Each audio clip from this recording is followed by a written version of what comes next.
just listening. We're existing.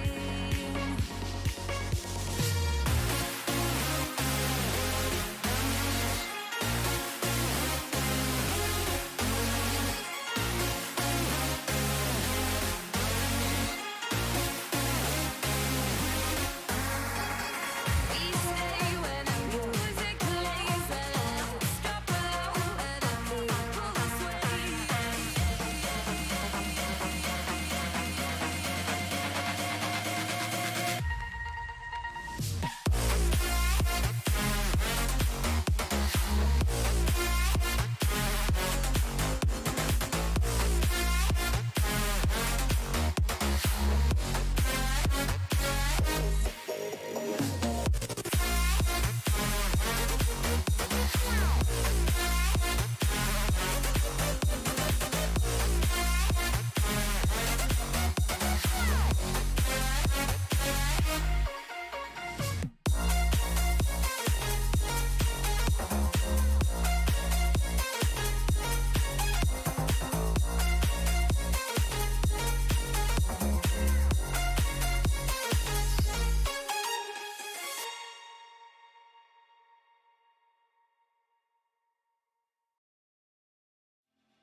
Good afternoon, evening, morning, wherever it is in the world you are, and welcome in once again to the Anti-Stall Racing League, the IMSA series for round number 9 at the Autodromo Enzo Edino Ferrari, also known as Imola to everyone else in the world. We are, of course, in the lovely city of Italy, hence the terrible Italian accent. And as always, I am Ava, joined in the commentary booth later by Biggles, but he's not here yet. Apparently, he has to run all the way from. He's got to run all the way from. I think it was Panama all the way over here. So we'll see if he makes it on time. And our producer, of course, you saw it on your screen, the ever lovely Gerard. He is obviously here with me today. Gerard, mate, how you doing? Yeah, pretty good. Just had a few bowls of cereal. Now I'm sat down, pushing some buttons, you know, loving life. That's all he is, really, a button pusher. That's exactly what I am. Obviously, clearly, there's much harder jobs out there. Like, for example, Wes, one of our other commentators, being stolen for stewarding duties. Clearly, really need it. There's quite a lot of corners on this track, so, you know, having someone who can wave a flag on each one of them is quite important. And I'm sure the drivers will pay very much attention to all those flag wavings, and definitely won't ignore it. I mean, not at all. You made that sound like stewarding duty is the same as jury duty. It's like a threat.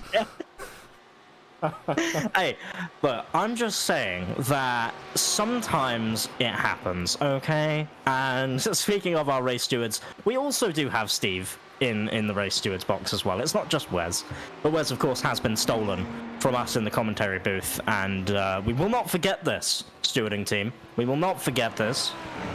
And, you know, hopefully at some point we'll get him back. But of course, everyone in the YouTube chat, welcome in. Apparently had good pronunciation of your track there as well. Saved by James Ebram. James, yeah. Well, thank you very much, James. But as someone else who is also British, you should know we don't really pronounce anything properly, including water. We don't pronounce it with a T. So, you know, there is that. Apparently, being a steward is basically jury duty. What isn't jury duty, though, and to talk about what we're actually here for, is it's the drivers out on track. They're actually doing this in their free time and wanting to do it. They pay to be here, unlike most people on a jury. And so, you know, they get to have some action on track. Hopefully there'll be a lot of that today, obviously. We always expect it here at ASR, and it has been for the past, well, 8 races now. We're on round number 9. 9 of 10. And, you know, we're nearly there. We are nearly there. Speaking of nearly there, I actually want to check what's the championship standings, because I want to see whether or not we have any potential storylines to talk about and any potential race winners or potential championship winners. Now, this is going to require some math on my end, which my mental maths is not great. I will admit. However, I believe, if I'm looking at this right, I want to say the championship in Hypercar can still be won by, I believe, 3 people. Are any of them not the Leo Racing team is the question, because that's where the Tom Dadswell. Interesting. Okay, so Tom's got to do well today and next week. Pressure's on him, I guess. The maximum amount of points for the season, or at least for per race, is 385, which means you have 770 points available to you. Right now, Lorenzo Castellani is sitting on 2,749 points. What that tells you is if you've got less than 2,000 points, you're probably not mathematically going to be able to win the championship. If you have more than 2,000, you stand a chance. Realistically, however, with the way that the point systems work, unless you have a real stinker of a race in the hypercar class, you're probably not going to be coming away with 0 points. It's very rare that we see people coming away with 0 points. We have seen a lot of reduced points for people finishing or DNFing from the race after a certain percent of the race has been complete. So, I believe still on for top 3. Definitely top 2 in the hypercar. So Lorenzo Castellani, who's on 2,749 points, with Christini on 2,620 points. So still very close for those two. I believe if Christini just beats Castellani in both races and out-qualifies him in both races, then Christini will end up winning the championship. I believe it is that simple. Though someone may want to check my maths on that one if you know how the IMSA point system works. And if you don't, good luck trying to understand it. It's sort of how it's ending up being for myself. There is a lot of points on offer, basically. As Dylan can win tonight in LMP2, apparently. So Dylan, I'm pretty sure, has secured the championship, yeah. Which is a little bit of a shame in terms of the LMP2 field, but he has been so good this season that it makes sense, right? I mean, I'm pretty sure, I'm looking at the standings now, I'm pretty sure he has won every single round of the championship, except Manny Core. No. Yes, except Manny Core. Manny Core went to... Who would that have been? LMP2 driver... just trying to see his name now. All I've got is his last name, which is Benjamin. Which doesn't really help me, but... Yeah. It gives me number 12, but I don't think he's in the race today. Benjamin Cara, number 12. LMP2. Oh, no, he is in. Yeah. So he's put his first name last. Okay, fair enough. But yeah, he won Manny Core. That's the only round that Dylan van der Lands has not outright won.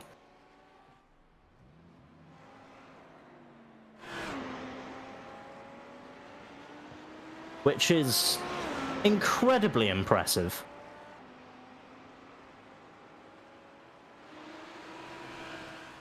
Oh no, and Hockenheim as well.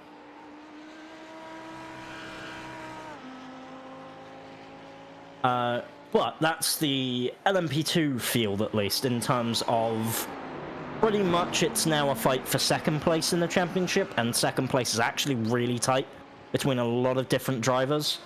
I believe top 2 at the moment. So after Dylan van der Land, second and third, you've got Mark Hutchinson and Connor Gibb. But only 6 points behind Connor Gibb is Aiden Young. So 6 points where you're potentially taking home 300 points plus a race is not a lot. So that gap is really close. From the looks of it, we're looking like the top... I want to say the top 5 after Dylan van der Lands are all within that sort of 400 point, potentially 300 point range. So if everyone ahead of James has a bad result, James could also pick up P2 or P3. Potentially may need a little bit of helping though with the 0 point round at the Red Bull Ring, unfortunately. It's just it's the way that it goes sometimes, isn't it? When you have these championships and a round gets missed, if no one else misses a round in the championship, you sort of, without any drop points, it's kind of hard to come back. So, yeah, credit where credit's due. He's at least up there, which is always good to see.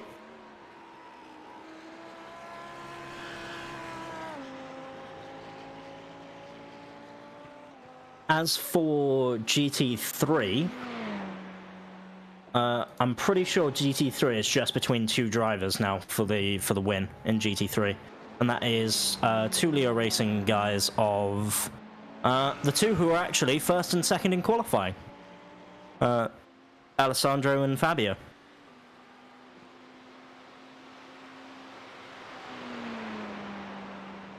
Mathematically possible Hakon Grebstad is there, but I don't think he's turned up today, or at least he's not up in the top guys anyway. No, he's not here today, so Hakon is out of the championship, I believe, which will give potentially a Leo Racing 1, 2, 3 in GT3.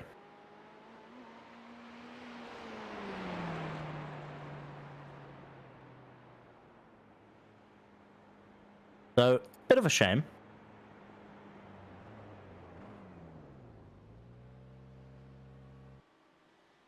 Ah, yes, that was right. James missed Red Bull Ring because he was actually in Austria. I remember now because me and Biggles, I'm pretty sure, mentioned that. Or was it me and Wes? Could have been all three of us, actually. The first round with all three of us. Where we were mentioning the fact that he should probably tell us where he was on track. So, good information, at least. As... yeah, in terms of our standings, it's looking like, really, just a battle for the top two in GT3. So Alessandro and Fabio are the ones that we're probably going to focus a lot more on today, because that will matter. And then in the hypercar class, again, Lorenzo Castellani, Cristini, Tom Dadswell has an outside shot. Sophia Ridpath has a very outside shot, but still possible. Same then with Janto. But unfortunately, anyone else back from there doesn't really have a shot of picking up the top three. But it's going to be interesting to see how it develops, and it will go down to the final round, so no one can win it outright today. Even if Castellani gets a win, it would effectively mean that everyone else DNF'd if he wins the championship today. Which, of course, we hope doesn't happen. We don't like DNFs down here. I was about to say, obviously, as we've seen before, anything can happen, so, yeah, that could motorsport, happen. it usually does. You know, motorsport is one of those things where we have this wonderful thing of you can be experiencing a race, usually in endurance racing is where you typically see it, where it can be all fine and dandy. And I'm probably going to bring up a sore memory for any fans of Toyota who are potentially hiding in the chat. And they're probably going to want to hide even more until I finish saying this. But everything goes well, right up until the final, potentially couple of laps in the race. Where all of a sudden, things can start going wrong, and you have no idea why. And then you end up breaking down 5 minutes before the end, and get past to lose your first Le Mans win. And, yeah. I'm not mad about it. All these years later, I'm still not mad about it. No, I'm fine. It's good. I'm not salty at all. Crying on the inside. I am. I'm holding back the tears. But a man who might be able to help me out, Biggles, mate. How you doing? Welcome in. What have I done? I'm nothing. I just told the story of Toyota at Le Mans and how they broke down 5 minutes before the end, and how I'm definitely not salty about that.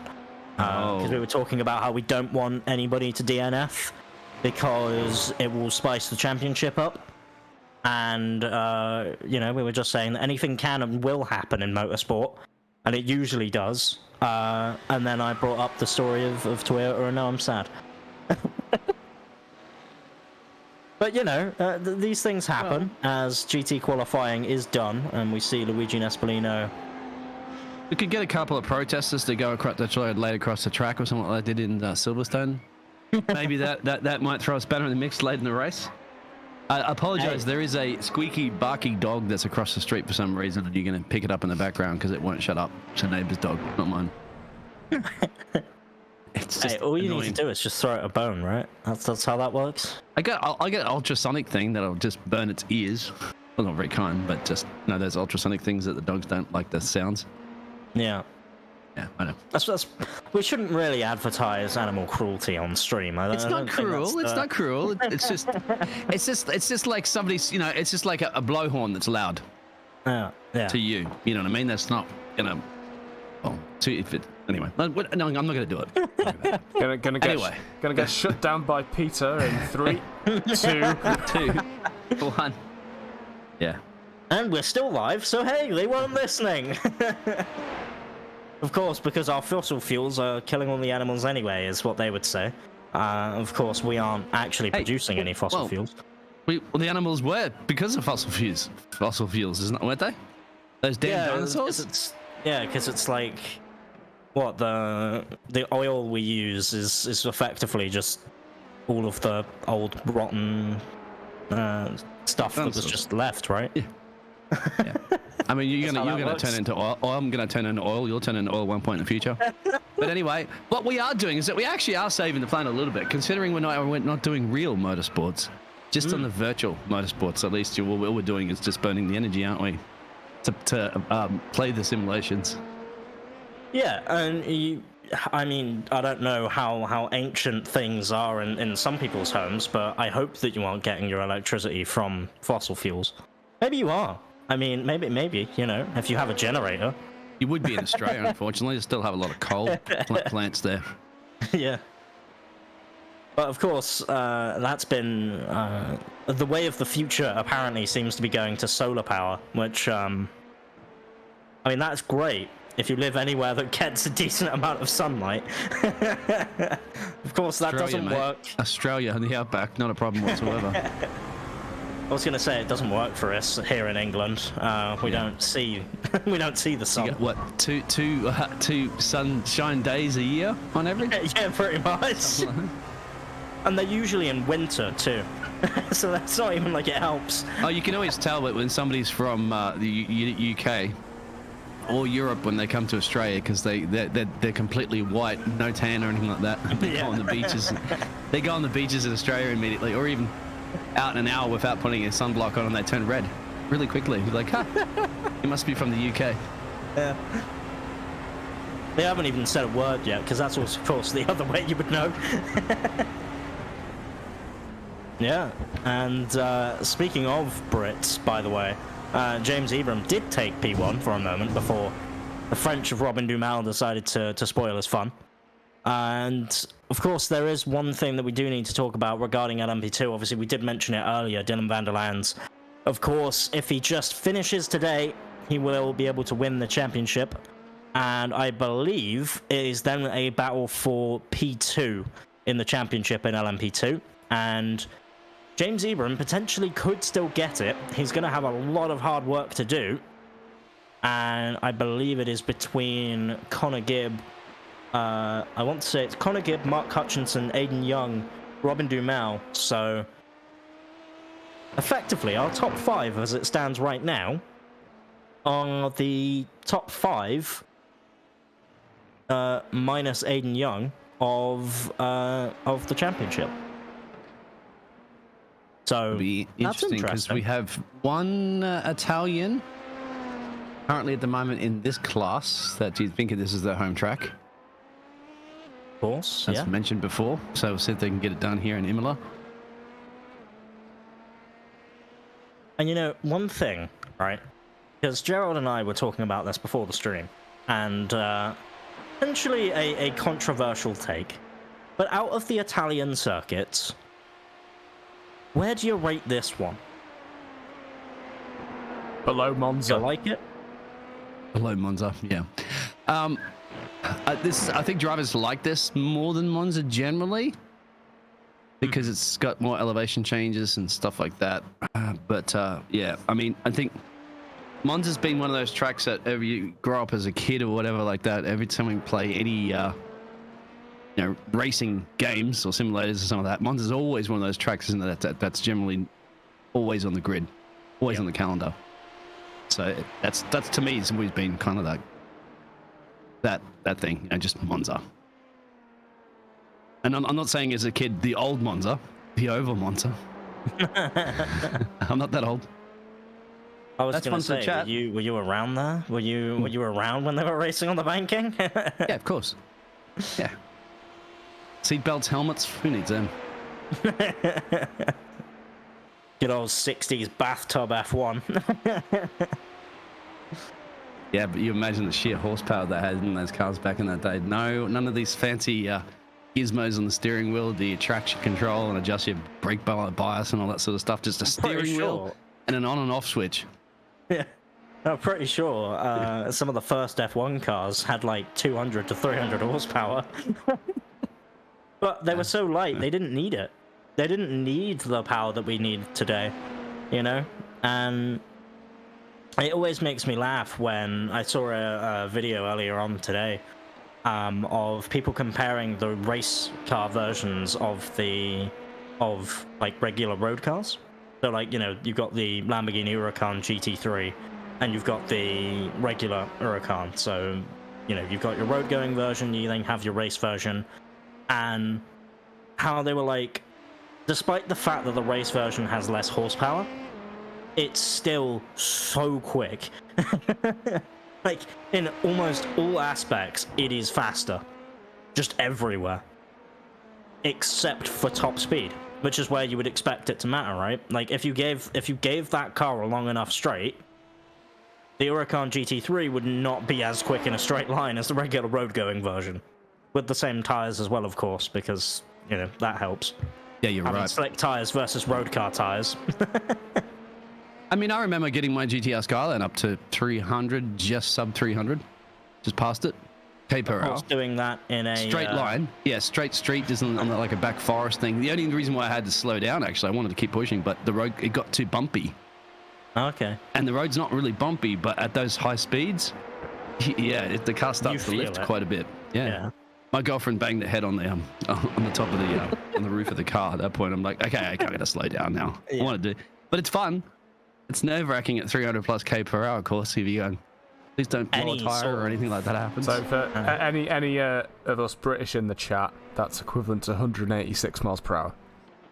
Yeah, there you go. And so, you know, most cars don't necessarily always do that, as you said, for racing cars, because, you know, you don't get many straightaways where you can do that. Yeah, and the ones all about acceleration, braking is the key, isn't it? And oh yeah, racing cars. When you get a race car and you hit the brake pedal and that car stops, you're like, whoa, wow. Yeah, it pulls your road car doesn't do that. And the thing with race cars, of course, is when you put down the accelerator, you may feel a similar sort of experience to like putting your foot down in like most sort of at least high spec road cars. Well, yeah, in my Skyline, mate, twin turbo. Whoa. When I got the turbo timer sorted out before I blew both the turbos, it felt really, really good to qualifying band at the moment too for a pit lane start. That's Alessio Bernardini, which is interesting because that I imagine would have been for something that happened last week. So potentially those moves that we saw from the LMDHs that were maybe a bit optimistic, maybe the stewards are actually cracking down on them a little bit and showing that, hey, you know, you guys need to be careful. These LMP2 drivers they've had enough of it. Close to the championship as well too. You've got to start cracking it down. Yeah, of course, because there's you know, cash prizes up for grabs. Of course, another benefit of racing with us here in Anti-Stall, we have not only full stewarded leagues, live broadcasts, but also prizes, which, you know, we massively thank our sponsors for allowing us to give out those prizes, and of course, it is helped a little bit in terms of entry fee costs, but hey, if you do well in the championship, you get your entry fee back, right? So there is that way to look at it. So this is another qualifying ban, and starting from the back of the grid for car number 63 who races in... Just trying to see if I can find what class that is.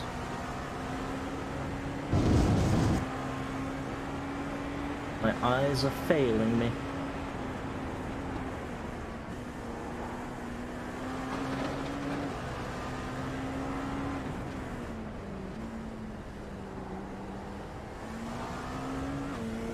Yeah, so I'm assuming then if he doesn't serve his penalty this week, and maybe race control can help us out with this one. So if a driver doesn't serve their penalty the week after they receive it, say for example they missed a round, for example, would then the week after, so the last round of the championship, would the penalty carry over to that race until they serve it? I would imagine it would, but who knows? Also, can I just say how close LMP2 qualifying is right now? LMP2 qualifying is so close that I actually think we're going to be getting a heck of a race. I mean, you look at, for example, Dylan van der Lands and James Ebram being as close as they are, and then pretty much the top 5 are separated by 0.3 of a second, if that.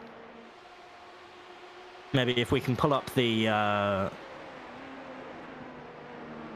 gap to the leader instead of the intervals, we might be able to see exactly how far everyone is from the leader in LMP.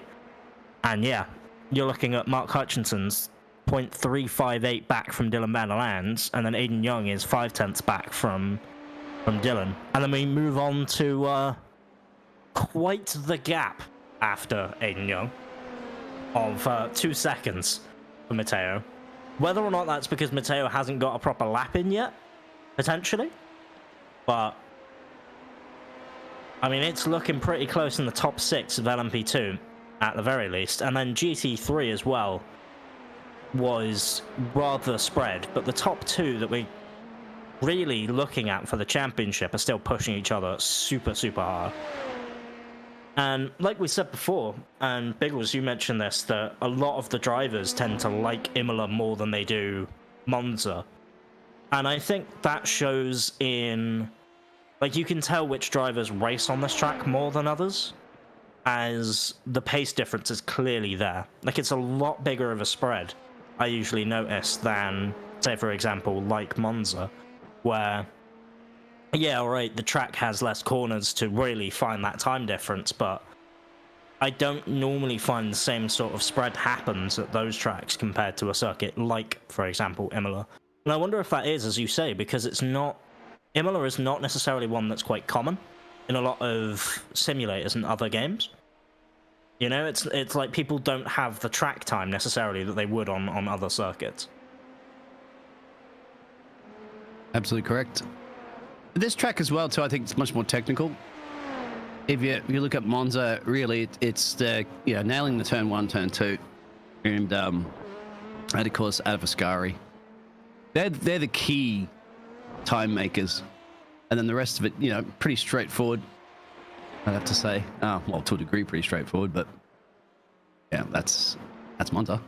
And this track, of course, well, so many technical corners that you can really make a lot of mistakes on and destroy your lap. Yeah, I mean, I think Imola, in terms of a driver's circuit, has a lot more to it.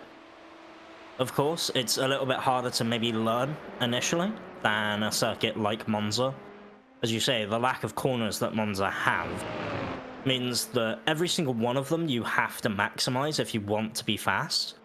But you also have a much easier time of at least trying the corners over and over again.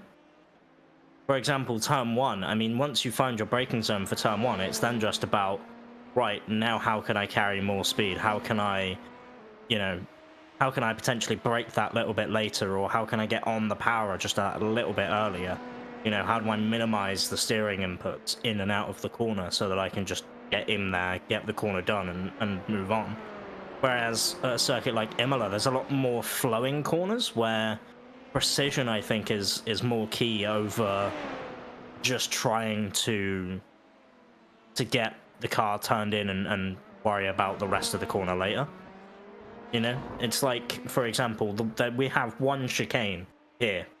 Well, technically two chicanes here, but one that's like the main one as you go up the hill and you brake for this really, really tricky chicane. It comes at you very quickly, and we're going to be seeing a lot of people running over curbs basically everywhere as hypercar qualifying has indeed begun. Outlaps currently on the board for quite a few of these drivers, and I believe Sophia Ridpath actually coming into the corner I was just about to talk about. So as we see, if we stay on board with Sophia, we'll see her on an outlap, but she'll break into the chicane, and I'm not sure how much curb these guys can take on the what I would call the exit curb, or at least the apex curb. And it's one of those corners that I think if you can really nail that one, that makes or breaks your lap here at Imola. Because everything else, you know, you've got the hairpin, which maybe you can find, you know, a couple tenths on.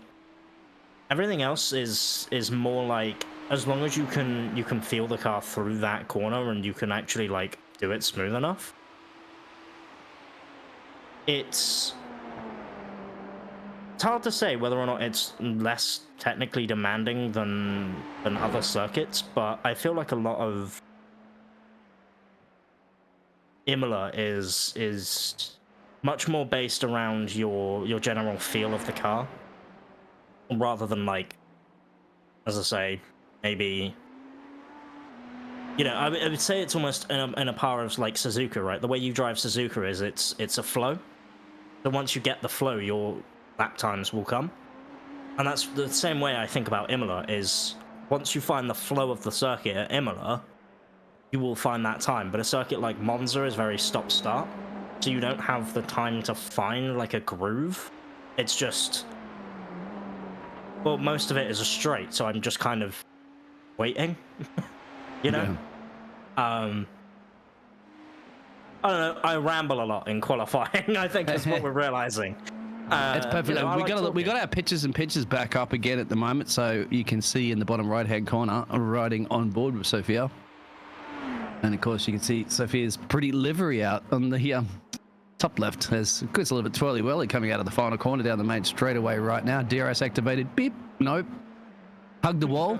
I mean, Sophia's time should be popped up in a minute.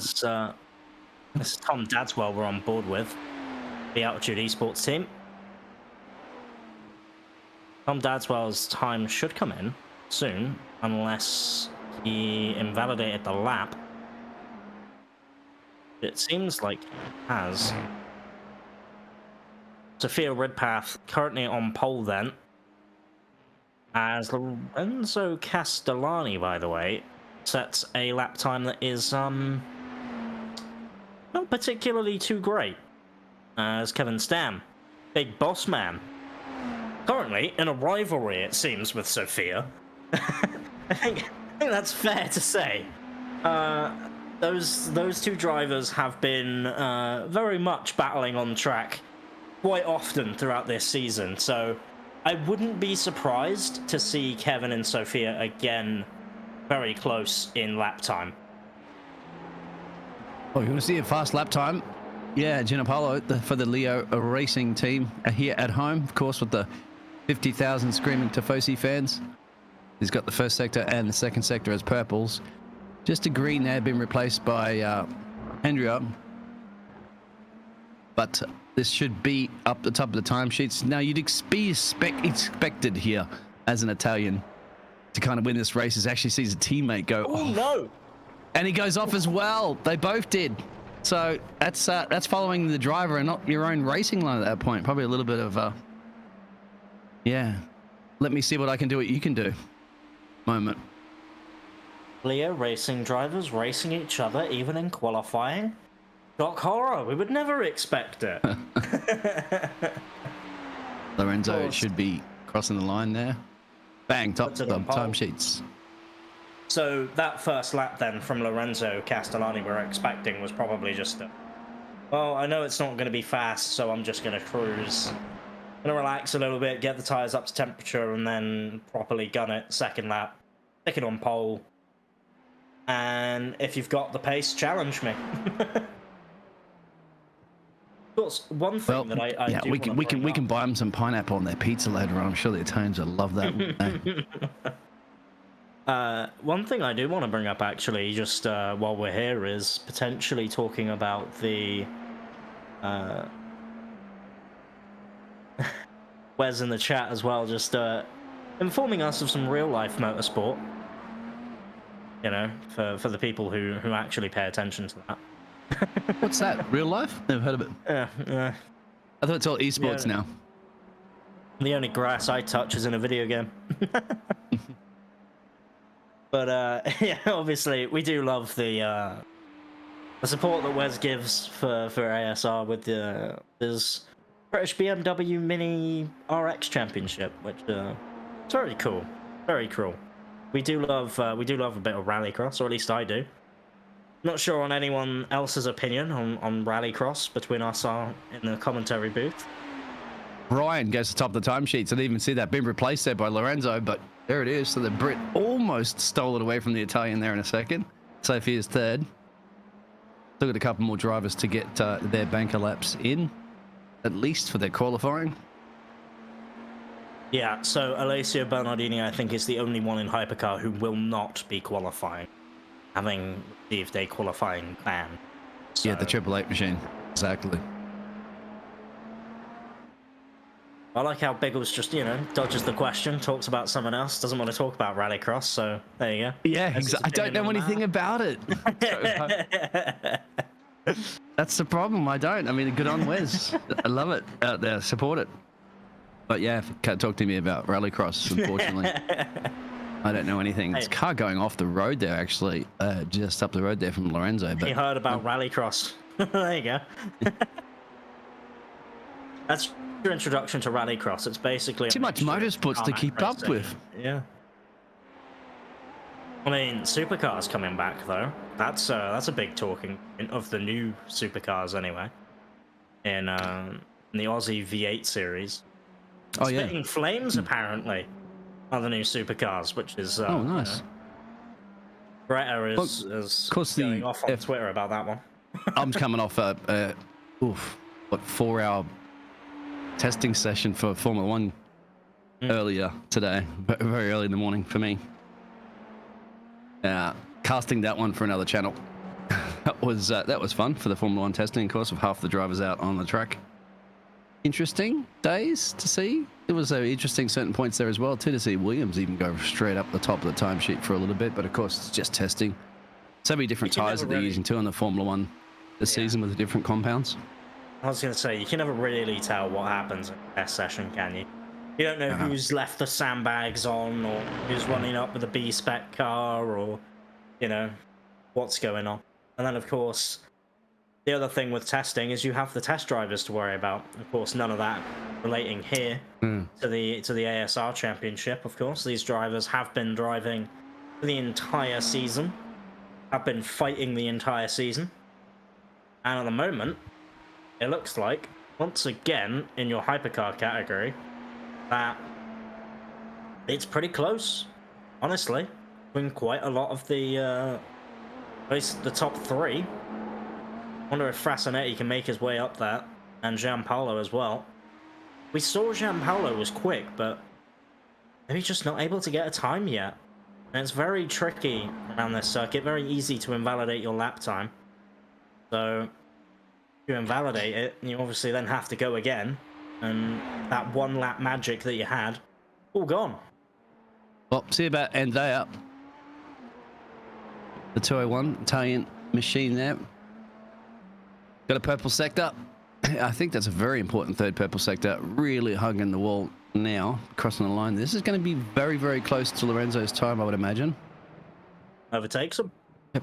Puts it pole, 129.053. So, potentially, 128's on the board then. And there it is. Lorenzo Castellani right on cue. Our first 128. And Gianpaolo as well.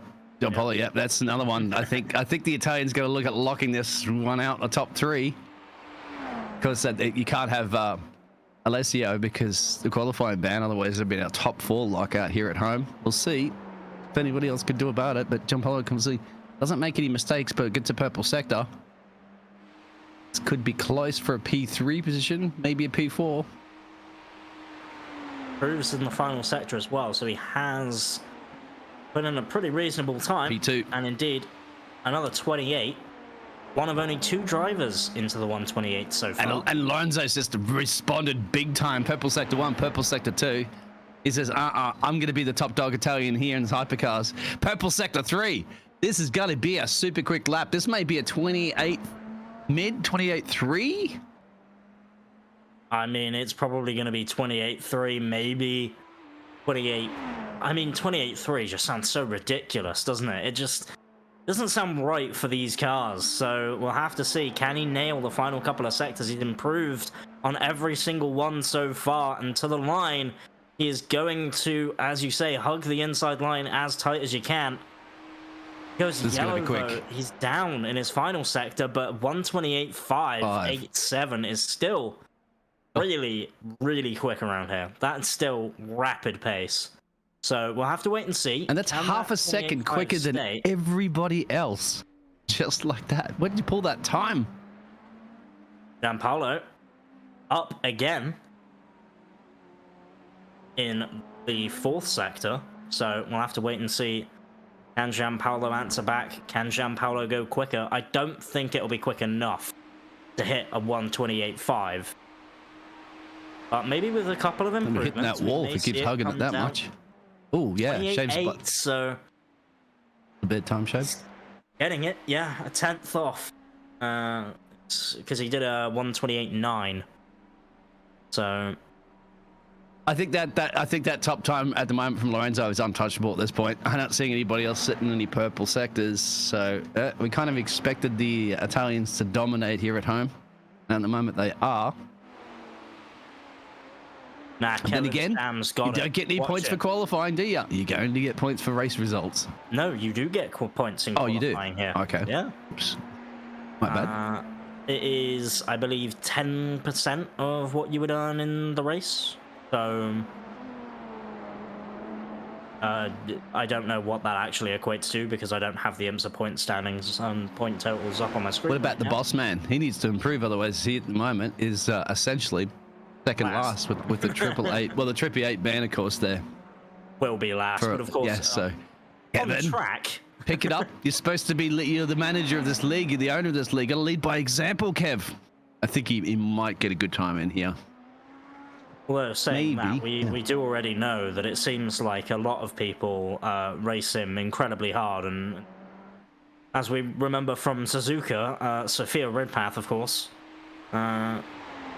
very much showing Kevin that he's got to work a little bit harder. And here we go again, then. Kevin Stam and Sophia.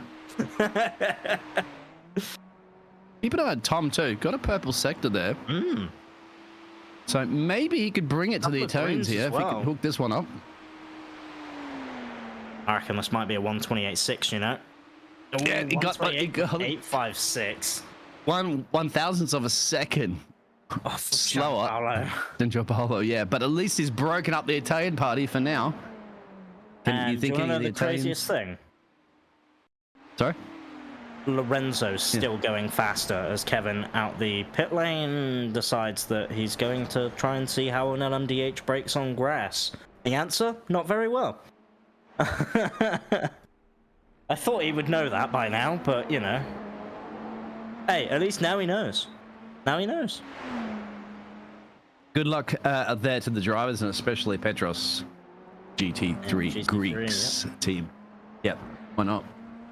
I still love that name out there that I can definitely not pronounce there in the chat, but I presume that you're... Have we asked you whether or not if it's Greek or not? But we're down to the first qualifying session. Lorenzo is going maybe a little bit quicker in one of the sectors, but I think it's going to be enough.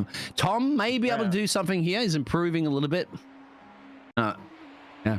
Andrea Frastinetti braking into the second to last corner here. Just goes in way too hard. way too hard. Car just snaps on them. And that is their lap done and dusted. They aren't getting another lap in. Lorenzo Castellani, I don't think improved. Came across the line to do a 128.7. Gianpaolo Cristini is improving in Sector 4, which is the one with the chicane, so it will matter, and pulls into the pit lane. So wasn't quick enough to challenge for pole, so deciding, you know what, actually, back into the pit lane I go. Change to the race setup, and, you know, we'll move on.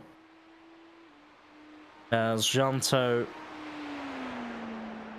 Yeah. I'm not sure if Janto realizes that the qualifying session is in fact over, but he won't have time to set another lap. He's driving around there selling some autographs to the fans, no doubt.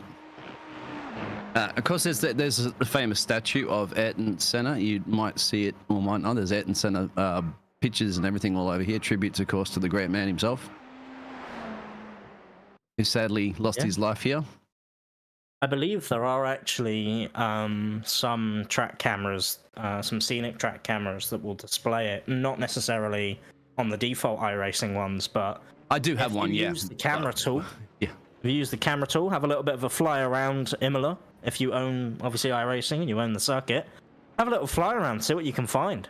There's a lot of Easter eggs to find, and we are now going to go on a break. As the drivers get ready for the warm-up here, we'll see you back shortly.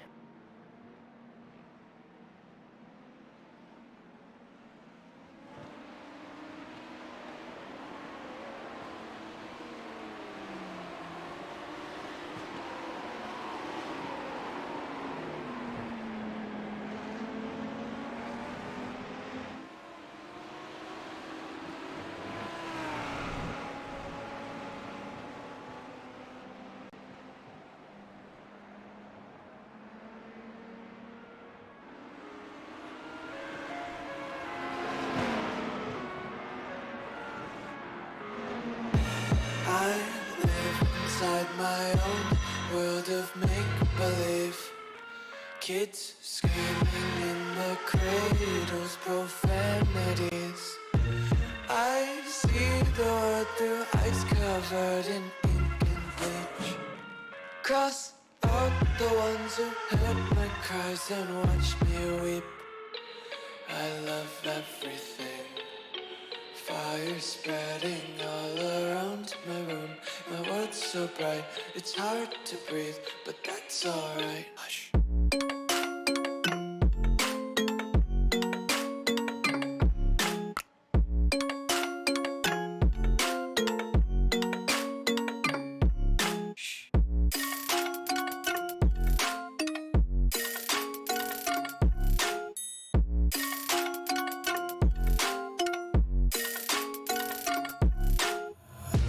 Take my eyes open to force reality. Why can't you just let me eat my weight in glee? I live inside my own world of make-believe. Kids screaming in their cradles, profanities. Some days I feel skinnier than all the other days. Sometimes I can't tell if my body belongs to me. I love everything. Fire spreading all around my room. My world's so bright, it's hard to breathe, but that's alright. Hush.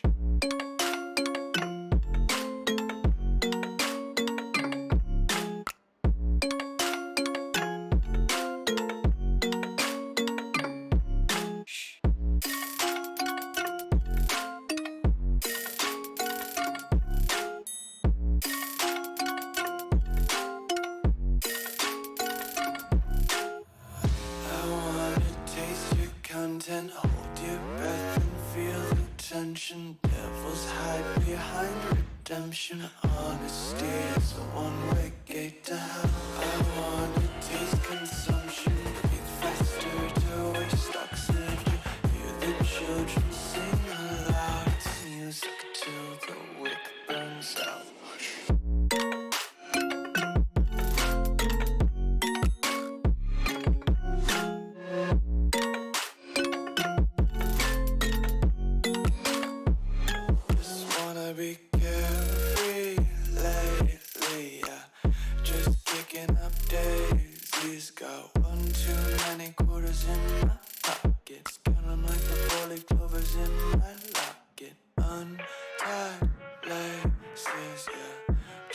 tripping on day.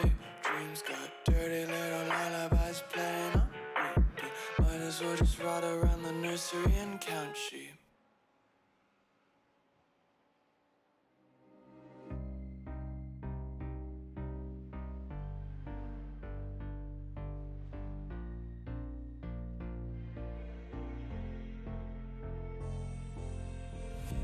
Heaven just knows what it was. Will I go back?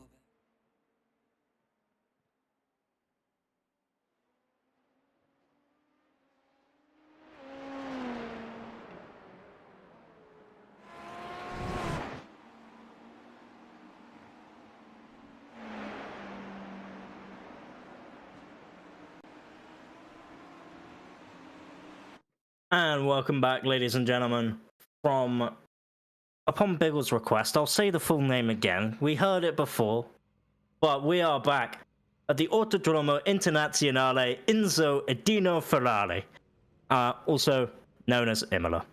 He just wanted me to hear me say Grazie, it one more time. grazie. Yeah, perfecto. Perfecto. I don't know if it's perfecto. That's Spanish, but yeah, you got it. Good on you.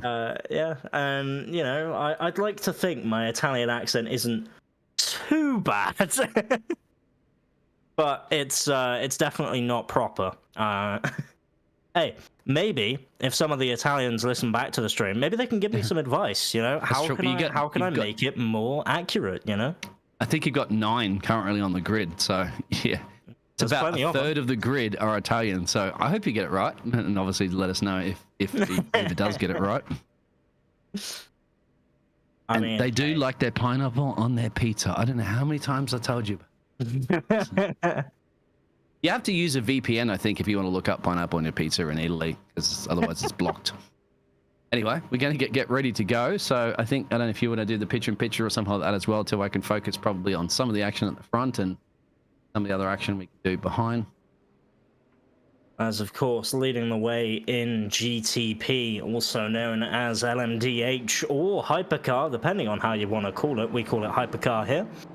Is Lorenzo Castellani, followed off by Gianpaolo Cristini. As Ooh, and a Kevin collision Stam off already track. off. Yeah.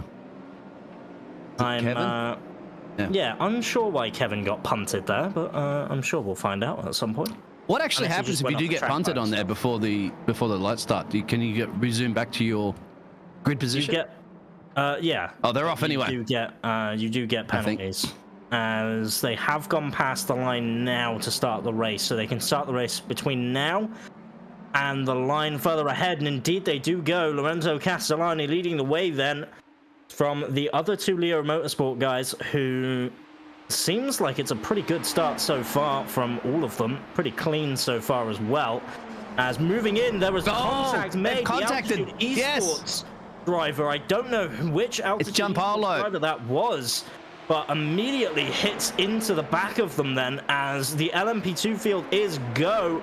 And James Ebram trying to go the long way around the outside of Connor Gibb. A little bit of a touch there, but no harm, no foul, I don't think. Maybe it definitely didn't look intentional, but definitely lost Connor Gibb a couple places, as the Leo Motorsport team then GT3 action. A GT3 start, pretty clean, much cleaner than we've seen from everyone else so far. Just keeping it nice and tight, nice and Ooh, close and in GT3. As And I think Benjamin Andrea's had a Miura- slowdown or massive damage because he's had to let Tom and Janko, Daniel, and Sophia through. So not a good day for the Italians at the moment. There were 3 at the start, at the top of the timesheets, and now all of a sudden there's only 1. Lorenzo. Yeah, and I'm not sure which altitude car it was that hit into the back there of the LMDH start, but there was definitely contact made. And I want to see if it ever says in who made contact with who, but I'm not sure if it will. As Andrea Frasinetti seemingly recovered then, I'm assuming it would have been a slowdown and not necessarily damage. Yeah, But I'd say who so for knows? sure. To allow, well, now having the pace back up there, I'd say it's a slowdown. Had to let those cars through. So Mateo's had a Matteo crash, then- I believe. Yep, that will do it. Yep, locking up into the chicane, riding the curbs. You have no control of your car, obviously, as you do that. And that puts you in a spot where, unfortunately, you just sort of have to wait for the car to come back to you. As Aiden Young trying to hunt down now Robin Dumau, as there is an incident under investigation between car number 77 and car number 427. So that would be Aiden Young and Leon Elwood. So I'm not sure what happened between those two. I'm sure at some point we will find out. Not a good day for some of those cars. Yeah. The start was pretty messy, you would have to say, at least up near the top spots. I'm wondering whether or not the altitude car potentially could have been Tom Dadswell that was colliding with a couple of the others, and yeah, not great. Not great. As Alessio Bernardini is trying to get his way past everyone else in the LMP2 field and get up to the back of the hypercar field so he can continue on his day. Obviously, he doesn't really want to be in the LMP2 traffic if he can help it, but James is putting a bit of pressure there on Dylan, and he needs to, of course, because he can't afford Dylan to have a great day here. Otherwise, the championship's wrapped up, and James does make a run. Well, the championship's wrapped up regardless on what happens, really. Dylan van der Lans just needs to finish the race, so... Oh, well, it's not wrapped up then, is it? If you take Dylan out, don't do it, but... Well, careful, because Alessio Bernardini might. As, he gets pretty close. Let's James Ebram, or at least tries to overtake James Ebram in the same way that James hates LMDH drivers doing, in terms of braking, trying to outbrake an LMP2 car, not making it, and then spending half the corner trying to get past, instead of just waiting for the straight where it's so much easier. That was the debate, wasn't it? Because Dylan's struggling a little bit. Well, and actually James is struggling a little bit in the dirty air on that one, as Dylan's back on the tailpipe. Keep calm and don't panic. That's what you have to say at the moment if there's even an LMP coming behind you. Oh, big off there. Connor Gibb, I'm pretty sure. Sliding, and he is out. He is back into the pit lane. So coming through then, does he clip the inside curb too much, or is this an outside curb issue? Outside curb it is, straight into the wall, and that is unfortunate, as an incident between car number 38, Dylan's that's off. Tom Dadswell. Dylan's off. If you did the picture as well too, Dylan's gone around. As he had to allow a lot of cars through at the moment. Well, Dylan at the moment just needs to be cool, calm, and collected. He just needs to finish the race, as you said. Even if he's going to drop to almost plump last, which he's not. Back on 6. Off on the curb, and then just spun it round. Couldn't get the car sorted. Just has to sit there and wait. Yeah. So unfortunate for Dylan, but again, he just needs to finish the race. So he needs to stop putting the pressure on himself. Just finish the race. We get back on board with Aiden Young, who is trying to fight with Mark Hutchinson. Or at least Mark Hutchinson's trying to fight with Aiden. I'm not sure if Aiden wants it. Aiden probably wants to try and fight with Robin Dumau right now. But Mark Hutchinson, keep in mind, currently, I believe, second place in our standings. I will try and bring that up. A couple of crashes too. I think Ricardo's had an off moment. Yeah. So yeah, Mark Hutchinson currently second place in LMP2, so really wants to get past Aiden Young. We will go on board with Andrea Frasinetti. Does Andrea lose it in the same way that we saw a couple of other drivers going into the chicane? Is it going to be a lock-up going in? Seems alright going in, and then just the change of direction was too much. Spun it round. And then it's just trying to get out the way and get back going again. So no harm, no foul. Just a little bit of a spin there on the exit. It happens. Easy to do, of course. As the battle for now P2 is still starting to rage on. Mark Hutchinson really wants to be the leader of this top 2, because that will mean that he will at least have some breathing room in the championship with Connor Gibb now out of the race.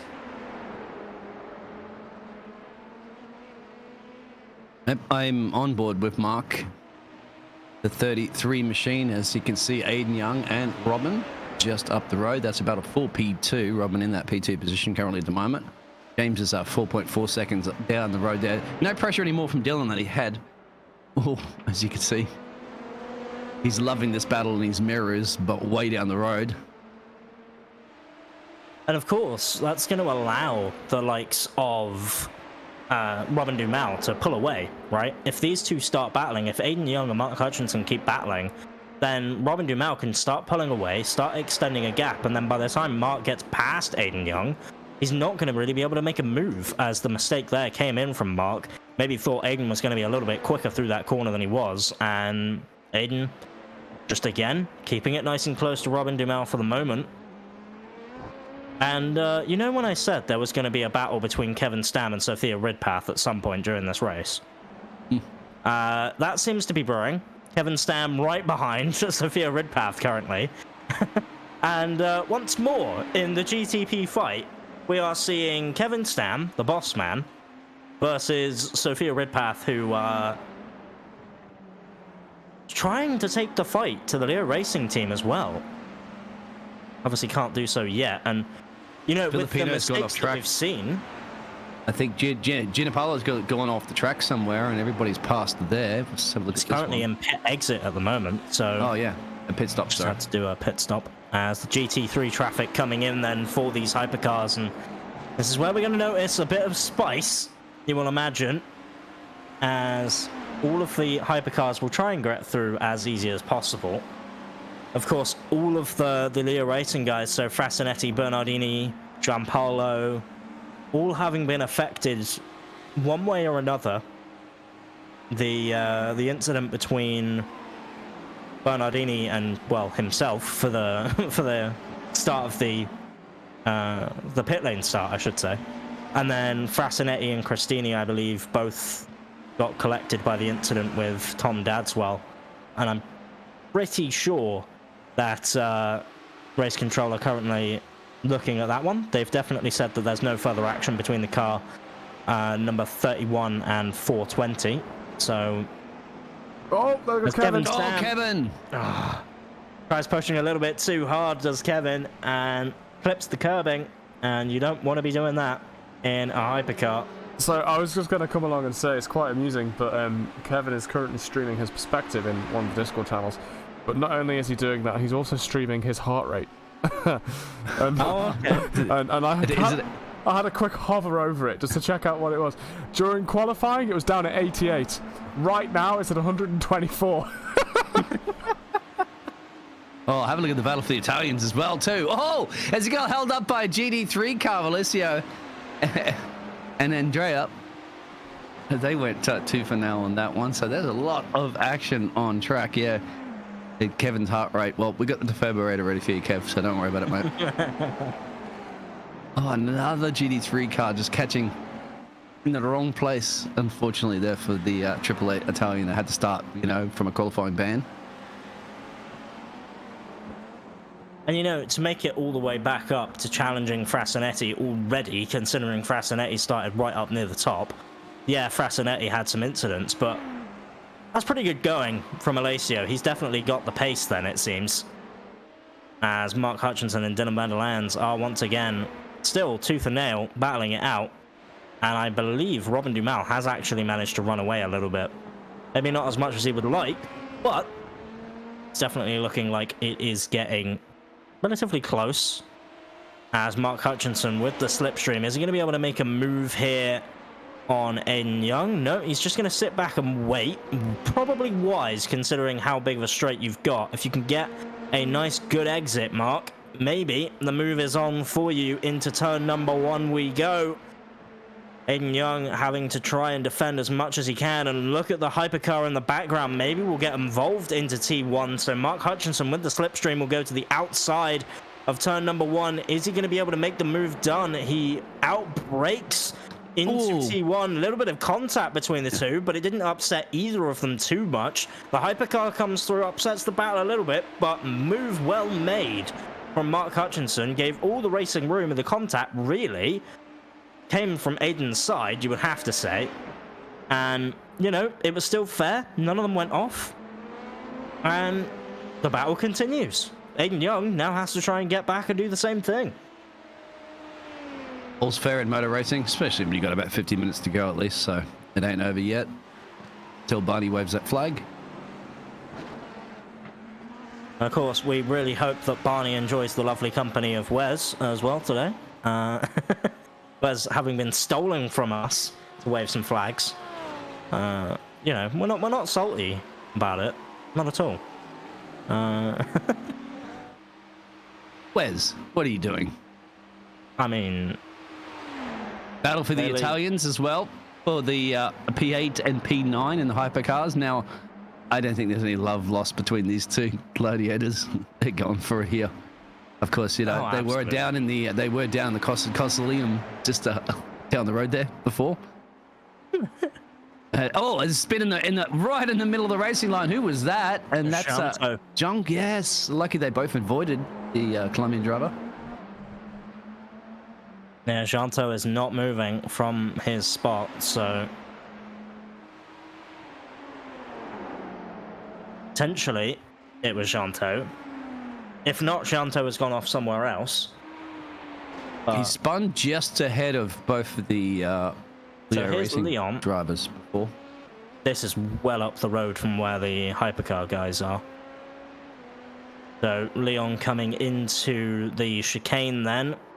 Locks up. Very similar incident that we've seen from a lot of people. And you know what? Nicely saved from going right into the back of the rear wing. Almost looked like he was going to hit that wall incredibly hard when his car popped up into the air, but nicely saved. Must have Drivers don't deployed hit the walls, wing my brakes. friend. Walls hit the drivers. Remember that. Yes, because it's never the driver's fault. Of course not. Never. As soon as you admit that, you're just having stupid. a look. Oh, there's a liftoff between the LMPs. James and Robin had to lift off to allow the hypercar through. As the battle then between Andrea Frasinetti and Alessio Bernardini continues on. And, you know, ever since Alessio has told me about the name and how I was pronouncing it wrong, I genuinely cannot even remember how I used to pronounce it. I'm just been Trust me, saying it properly. give me a chance and I'll get it wrong. Thanks. No, you got Alessio correct, didn't you? Was it Benanidi? Yeah, this is last- that yeah, this last is name last was name. incorrect. I'm pretty sure I remember. Ooh, a bit of a dive there from Aiden Young. Looked up the insider mark, spooked Mark a little bit, but Aiden Young really not able to capitalize on the move. And, you know, one thing I have noticed is Leon is currently out of this race after that contact with the wall, so I'm not sure whether or not that had potentially more damage than I thought it would, as Matteo is also out, as is Connor Gibb from LMP2. So LMP2 down to 6 cars on track then. And that is, I mean, a little disappointing, but the top 5 of those 6 are within the top 6 of the LMP2 championship right now. So, fight still on. As Dylan Van der Lands, our championship leader right now, is sitting in 5th. Tom Daswell Yeah, I think after a scare moment for Dylan, just knowing now he just needs to finish the race, because he'd love to finish the race first, wouldn't he, to go and wrap up the championship up with style. But at this point, I think that little bit of a scary moment, it might have just realized for the Dutch driver that, hey, you know, I just need to bring this car home. I cannot afford a DNF right now if I want to secure the championship. Yeah. And then what that, of course, means is next round he can just go all guns swinging, you know? Just absolutely come out with nothing left on the table and really try to just give everything. As this battle between Mark Hutchinson and Dylan Van der Lands, by the way, might get a little bit spicy. Sorry, Aiden Young, not Dylan Van der Lands. I keep seeing a No Limits car and expecting to see Dylan in it. And the Italians are going for it. Yeah. Because of the GT3 car got caught in the corner there for Andrea, I think, and that's definitely there's no team orders at play at all here whatsoever. And yeah, that's what happens. We get caught in a GT3 in the corner, couldn't get the power down early enough, and it allowed Alessio make a bit of a run there, but clever play there for the 201 machine just to hold off that attack for now. So, an interesting thing here, a penalty for car number 3, or at least a warning / reprimand for car number 3 for forcing a slower class to avoid the overtaking move, which, yeah, you don't want to be dive bombing the slower classes and forcing them out of the way. Car number 3, by the way, one of the Leo Racing LMDHs / GTPs / hypercars. So, it's seeming like the stewards are starting to take a look at the faster classes. Yeah, there's a lot. Remember, there was a lot last race. There wasn't enough time for it to come up on screen, really, at the end of the day. That was the problem. And wasn't there even a mention of the Leo Racing team, the I'm not sure if it was the hyperclass team that was putting in a steward report against the GT3 Leo Racing team. Somewhere Other way around, wasn't it? Other way Or was it the around. other way It was around? the GT3s, yeah. The Leo Racing GT3s were going to put in steward reports versus the Leo Racing GTPs because of how they were behaving on track. And that's like yeah. Well, it's just like Toto Wolff going, to the race control saying, I'm putting a complaint in about Lewis Hamilton and George Russell. Yeah. And it being in favor of George. Yeah. Anyway, we know that even though they are racing the same, I think just the Leo Racing team, basically, if you have an Italian flag next to your name, then you're on the Leo Racing team. That's just the way it goes. But whether or not you are teammates on track is a totally different ball game. Yeah. And I think they are actually, at least the GT3 drivers are in a Discord together. I'm pretty sure. Because the GT3 guys seem to have a bit more respect for each other, I've noticed. They seem to be racing each other a bit fairer than the LMDH guys do. But the LMDH guys seem to just be very much their own thing, They'll rep the team colors, but ultimately they want to win the race. They want to be the one to cross the line ahead of the other drivers, And I'm not sure if that's a good thing or a bad thing. It means there's drama, which is good for us. We love drama. I love drama. It's great. But, of course, you can have a bit too much of it. And it's going to mean that, of course, this battle here between Andrea Frasinetti and Alessio Bernardini He's going for it. Yeah, that's a turn in. Contact between the two of them. Andrea Frasinetti locking up the brakes as Alessio goes for the move. And Alessio nowhere to be found, really, as Sophia Redpath, by the way, into the pits before the 20-minute mark. Currently the earliest driver into the pit lane. And I can't exactly see why. Yeah, we'll keep an eye on that one. It doesn't look like yeah. Sophia has had a crash or anything, so potentially just an earlier pit stop. Yep, trying something else. Maybe a bit of a gap in the traffic or something like that. There, the engineers have said, okay, get it out. And maybe Sophia's like, don't worry about it. Those are two Italians right now are just boxing their way. Absolute elbows out. You could just see the feistiness between them. Yeah. You couldn't really have been fault both of them because they're both kind of doing that. You got, a late braking maneuver. You can see a turn in there. Whatever it is, they're bullying each other, and it's not helping both of them at the end of the day by doing it, is it? Because the problem is it's just losing time. And whatever, let them settle it out in the schoolyard. Fight it out, boys. We can send you to the principal's office later. A slap on the wrist.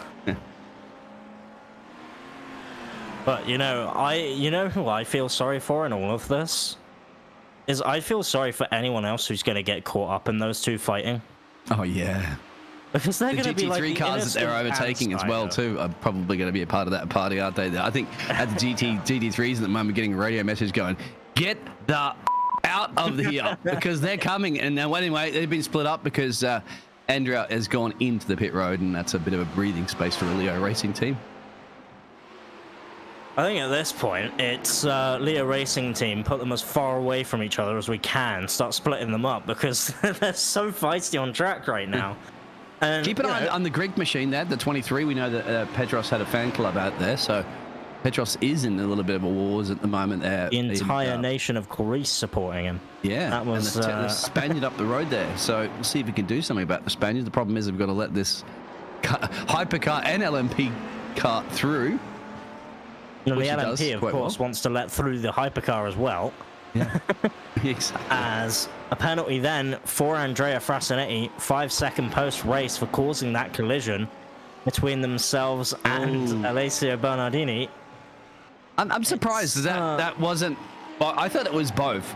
But then again, you won't take it to race control because they're looking at a lot of that, remember? But I just thought that they were both being really upset at each other, and it was inevitable. It was well, that's why I was following them. I was writing on the wall. Something was going to happen. It was inevitable. Yeah, and you could argue maybe the move was a little bit late from Alessio, but ultimately, once Alessio makes that move, you can't. I mean, you locked up your brakes if you're Andrea, so you locked up your brakes, you turned in, and you hit him. Ultimately, that is on you. You know, it's not like you can really defend it and say, well, he went for a move too late, because when he was still alongside you by the corner. So that usually tends to be the ruling. If you're halfway alongside by the apex, that's fine. Yep, they're down at pit road at the moment, so all the there's a few of LMDHs, them. except Kevin's for in. Daniel Sedgley, by the way. So watch out for him. Sedgley trying an alternate strategy, as Sophia Redpath, by the way, comes out way ahead of Kevin Stan. So, you know, Sophia's giving us. You're just reminding everybody about that interwar battle, aren't you, between Sophia and Kev? Look, I've got to keep up the storylines, okay? That's our job as commentators. And soon, coming next week, round 2 of Kevin versus Sophia. You better not go anywhere. Get your tickets early, because this is going to be a sold-out show. I mean, hey, look, I'm just saying that if you start it at Suzuka, which is my favorite racetrack of all time, I'm probably going to remember it better than I would any other circuit. So, you know. Well, did you remember that Daniel is in the lead of this race currently at the moment, but then Dan has to make a pit stop, so Lorenzo still should be in the net lead of this one. And there goes Dan, right in on cue. He will drop out, I believe. That's going to be an interesting thing. Probably will drop out in... Giannampolo is not in that position, really, so I mean, it's more about whether or not Daniel can clear Brian in P4. Then, of course, wants to come out ahead of Sophia if he can, as Sophia, very close, by the way, to the back end of Brian. Maybe we can get an onboard of Sophia, see what she's up to, whether or not she can make this move, as Got that Daniel one. Sedgley, by the way, coming out of the pit lane, is on pit exit, but not quite close enough yet. Sophia clever enough to back off in that one, because through here you have to file in one by one. Yeah. And isn't the I've seen- Sophia machine that she does as she gets faster and faster, further and further into a race? Yeah, she doesn't necessarily have the greatest of starts. I think she's more one of those drivers that's very cautious on the starts, just wants to get through the opening part of the race. And then as she gets more comfortable with the traffic and once things start getting towards near the end point, that's when she really starts pushing. Ultimately, her goal is she wants to finish the race. She wants to push that golf livery car out of the way, but then again, just caught in there. But trust me, there's so much traffic out there. Sophia All knows. the LMP2s, hey, by the way, all the LMP2s are in the pit lane. Every single one of them, I'm pretty sure. I think you're right. Apart from Roberto, yeah. So you're pretty much right. You got 5 out of 6, ain't bad. And you can hear how noisy it is here, trackside. Is that a chopper? Currently, our pit lane report. Not a chopper. Biggles, It's a how's it Harley. looking down there in the pit lane? Sorry, what's that? I can't hear anything. The battery's just died in my headset.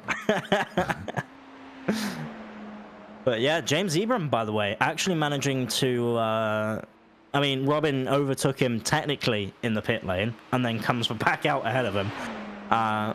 And I'm surprised that actually extending the gap is Mark Hutchinson from Aiden Young in the pit lane. And since Mark got past Mark hasn't really been challenged by Aiden. And Dylan van der Lands, if Aiden's not careful, we're going to have another inter-team fight here. No Limit Sim Racing. I wonder if they're going to fight cleaner than the Leo Racing guys. I think they might. I think they are in communication generally, aren't they? Oops, sorry, aren't they? Because it's very Dylan has to be obviously both Aiden and it has to be aware that Dylan once again can't DNF. Well, I mean, he can. He's still one more race to go, but he doesn't want his teammate to DNF. Yeah, and I think if Aiden knows that Dylan is faster, essentially what they could end up doing is working together. So if Dylan ends up lapping faster than Aiden, I wouldn't be surprised to see them switch, and then Aiden just sit behind Dylan until they catch up to Mark, and then Aiden will probably just follow Dylan through. Once Dylan makes the move on Mark, Aiden will just go straight past. I wouldn't be surprised to see it happen, honestly. And then after that, maybe they fight, but yeah, I wouldn't be surprised. Giga Dylan. Here we go. I think you might be right. It's a straightaway here. I think it's just a simple Aiden did the right thing there, and I just allowed Dylan there, said, okay, mate, yep, you got it. So let me tow me for a little bit now. I've towed you. Time to switcheroo. As the hypercar does come in from, I believe this is Tom Daswell behind. So the hypercar fight may break up the tow a little bit, but I imagine it wouldn't be too bad. As Mark Hutchinson, by the way, really caught up to the back of Robin Dumal, so I'm not sure if Robin Dumal had a mistake. But I didn't think definitely is Mark seeming really close to the back end of him now. I think it may be traffic. I don't see any off tracks, so to me, when you don't see off tracks, it may be a car that was potentially, well, they would say in their way, but it's a GT3 probably racing its own race. Yep. Of course, 3 classes means 3 races out on track all at the same time. We do have the pictures if you want to see Mark's on board there, as well as the other battles that are occurring with Dylan, Aiden. Sorry, I was getting it wrong, by the way. This Altitude Esports car that's in front is actually Brian Loins, not Tom Dadswell. Tom Dadswell is the Altitude Esports car behind that. So Tom Dadswell actually having caught up to Sophia Path now, so you might start seeing a battle brewing in GTP or Hypercar or LMDH, whatever you want to call it. I need to pick one eventually, because I think I just call them. I think Hypercar's easier because you get too many L's and P's and all that sort of jazz. This is interesting right now because you can see the pictures. That is the traffic that's going to come and play here. So Mark either has to take advantage of it. They both have taken advantage of it. He does have to sneak in, luckily, just to snide the S's. And that's actually the GT3 car. So our opportunity, we're on nose cam of Mark. That'll give you a sensation of speed, doesn't it, driving these beasts? And they both cleared it. Robin did clear that traffic quite well. And you have to say that Mark had managed to also keep within that traffic to resume to see another couple of laps around here. About 29 minutes, so almost halfway through this race. You know, one thing I was surprised at is Dylan van der Lands there, and you know, they keep mentioning it to the LMP2 drivers. Is if you're a if you're a hypercar, I'll stick to that one. Or at least I'll try to. If you are a hypercar driver, stop trying to outbrake the LMP2 cars. Just do it on a straight. It's so much easier for both of you. And we see Dylan van der Lands almost being collected by the altitude car because of that very reason. And thankfully, no contact was made. I think Dylan realized just at the last second that he may have to back off just a little bit because that hypercar was going to come across him at some point. Obviously, has to race his own race, has to get past the corner, but maybe not necessarily doing it with as much room as you would hope.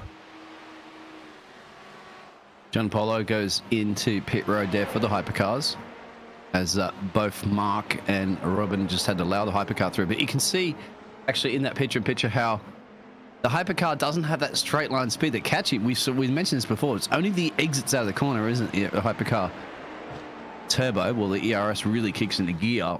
Other than that, they're really they are not too bad keeping up to it. You can see Robin is still keeping up to the hypercar that just passed them before. Hypercar, you see, gets a little bit of exit out of there, and guess what? There it goes. the other hypercar, that's Sophia, squeezing in between them. Currently at the moment, that's the bottom right-hand corner picture if it's still up at the moment. And there's the other hypercar. So there we go. So the hypercars are getting into this battle between Robin and Mark, and that's the battle for P2 and P3 in the LMP2 class, as the battle, of course, is resuming for P3 and 4 in the hypercar class, all on the same part of the track at the same time.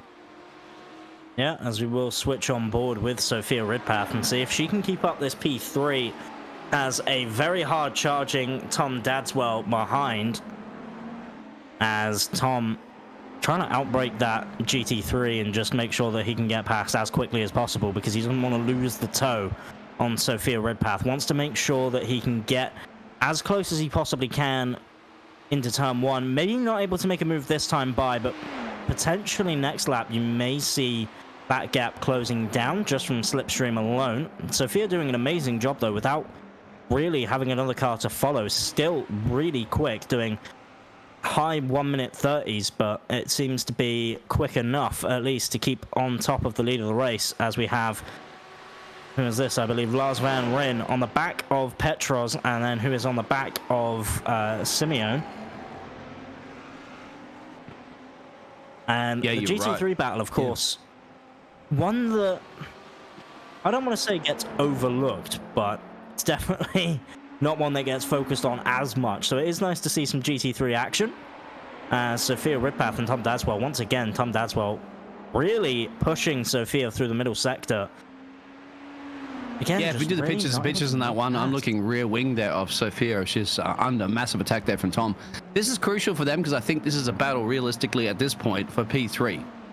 Yeah. For a podium, because Brian's a little bit up the road, and Lorenzo, I think, just going to own this track, hopefully, for the Tifosi for him. But apart from that, yes, this is that podium position that's up for grabs between these gladiators in the arena of Imola. And of course, people in the chat say hello. Welcome in. Hopefully everyone is doing well.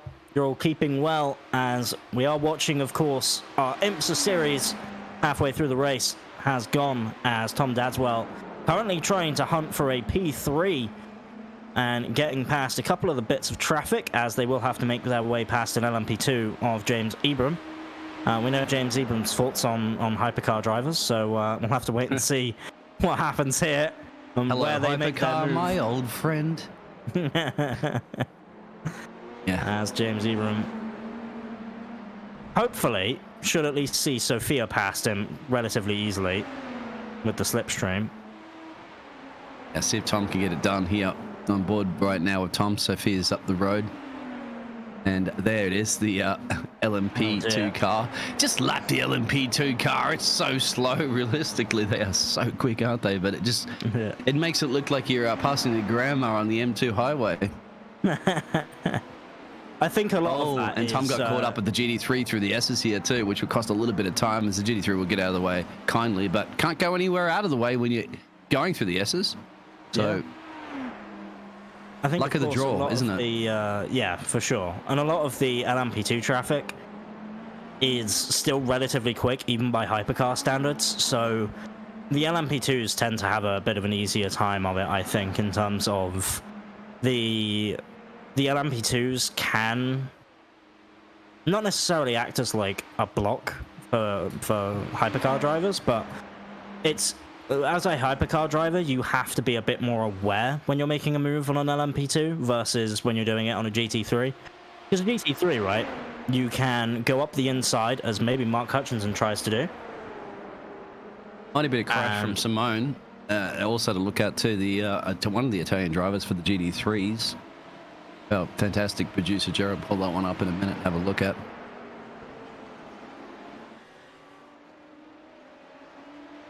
I just want to say, Mark Hutchinson, by the way, doing a really good job at almost getting himself securing P2. He's currently P2 in the championship, by the way, so important thing to note, as Simeone just catches the grass there under braking.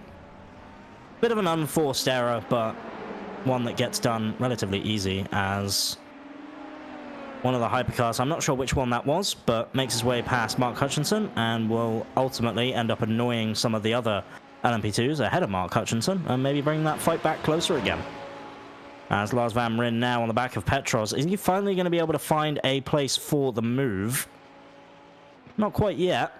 Maybe if we stay on board, as there was damage to the front of Petros's car. I wonder whether or not that happened from some contact between himself and the GT3 who he was following for a little while. As Brian Loins, I'm not sure what happened to Brian, but Brian has had a massive incident. As now Tom Dadswell is trying to make his way past Sophia.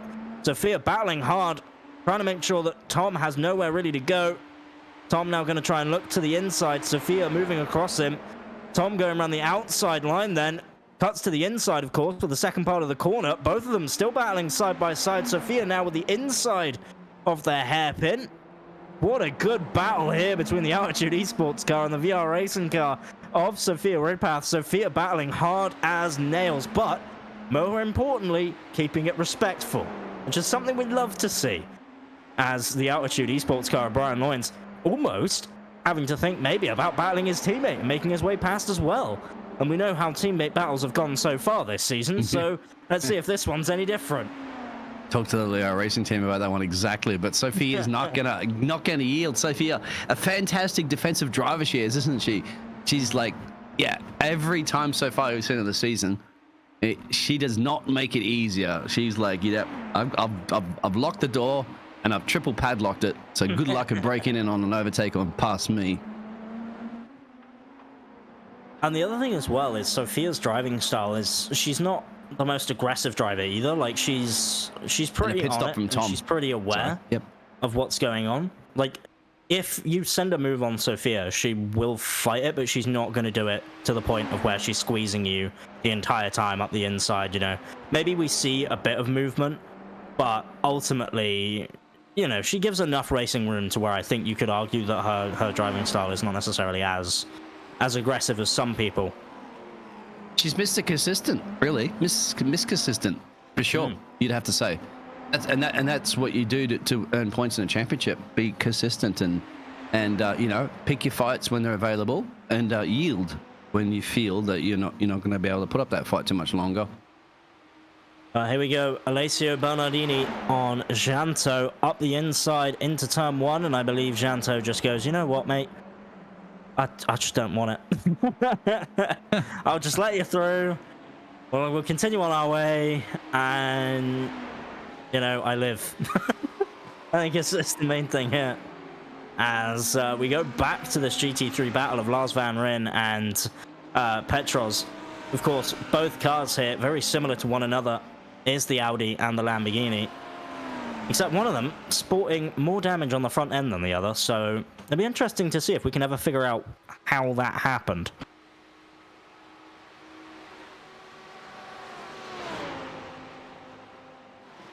So we need down to you, Ted, in the pit lane. Ted, can you give us that information, please? Well, just a quick update on Kevin's heart rate. Oh, here we go. Sitting consistently at 120 BPM at the minute. And for those of you wondering... it's a good exercise, you know. You want to get your heart rate up and get your blood pumping, all right? And you don't have to go outside and do some exercise. Jump in a racing rig and get a part of the ASR Racing Series. You know, it does surprise me, actually, how much you can actually, you know, gain in terms of fitness from just doing sim racing. People think, oh, you just sat in a chair, you know, you're not really doing much. But when you get the full rig going, you've got you're racing really close with so many good drivers, as the Leo Racing guy dives it way up the inside. Kevin Stam trying to fight back on the exit, and Gianpaolo not really giving any racing room to Kevin here, as Kevin's going to try and go up the inside, but nah, no, not able to really make the move. Get the defib. has his heart rate gone even further up? What did it peak to on that one, on the overtake? Mistake from Gianpaolo maybe allows Kevin to go back round, but nope, knows the chicane's coming up and doesn't want to go side by side. I would have loved to have seen it, by the way. That would have been incredible. Yeah, also, if you want to keep an eye on the picture-in-picture as well, too, in a minute, because Brian and Sophia are at it too for now. That's about off P2. I expect Sophia may be in for her pit stop. She boxed pretty early before, didn't she? Yeah, she was one of the first in LMDH. Or hypercars, I should say. Yep. Look, I'm just calling it what they called the car in real life, and then IMSA changed the name. We can change it. We can call it whatever we want here at Anti-Stall Racing. The BMW. Rules do not apply to us. I'll just call it the BMW. And just leave it at that. Unfortunately, for now, until hopefully they do add some of the more of those hypercars and Yeah. we get more in there. Then you can call it something else. Apparently, there was rumors, by the way, of I can't remember which driver it was. I think it was Ranga van der Zande in real life. Responded to someone's comments of apparently iRacing were really close to the Cadillac GTP car being finished. So maybe we see Cadillac, we see Acura as well join the fray. You're right. This is a difficult part because you kind of think, right? Okay, if you're a car manufacturer, we're talking about BMWs, right? Everybody's driving BMWs. There's Sophia going in. We figured that was going to happen. But you know, you're advertising right now, isn't it? As a car manufacturer, you're spending millions and billions of dollars a year to advertise. Hey, BMW are the only ones right now have a hypercar in it, so they've got the market. Right? So you go, why don't the other car manufacturers go in there, right? Because it's also great advertising for them, people.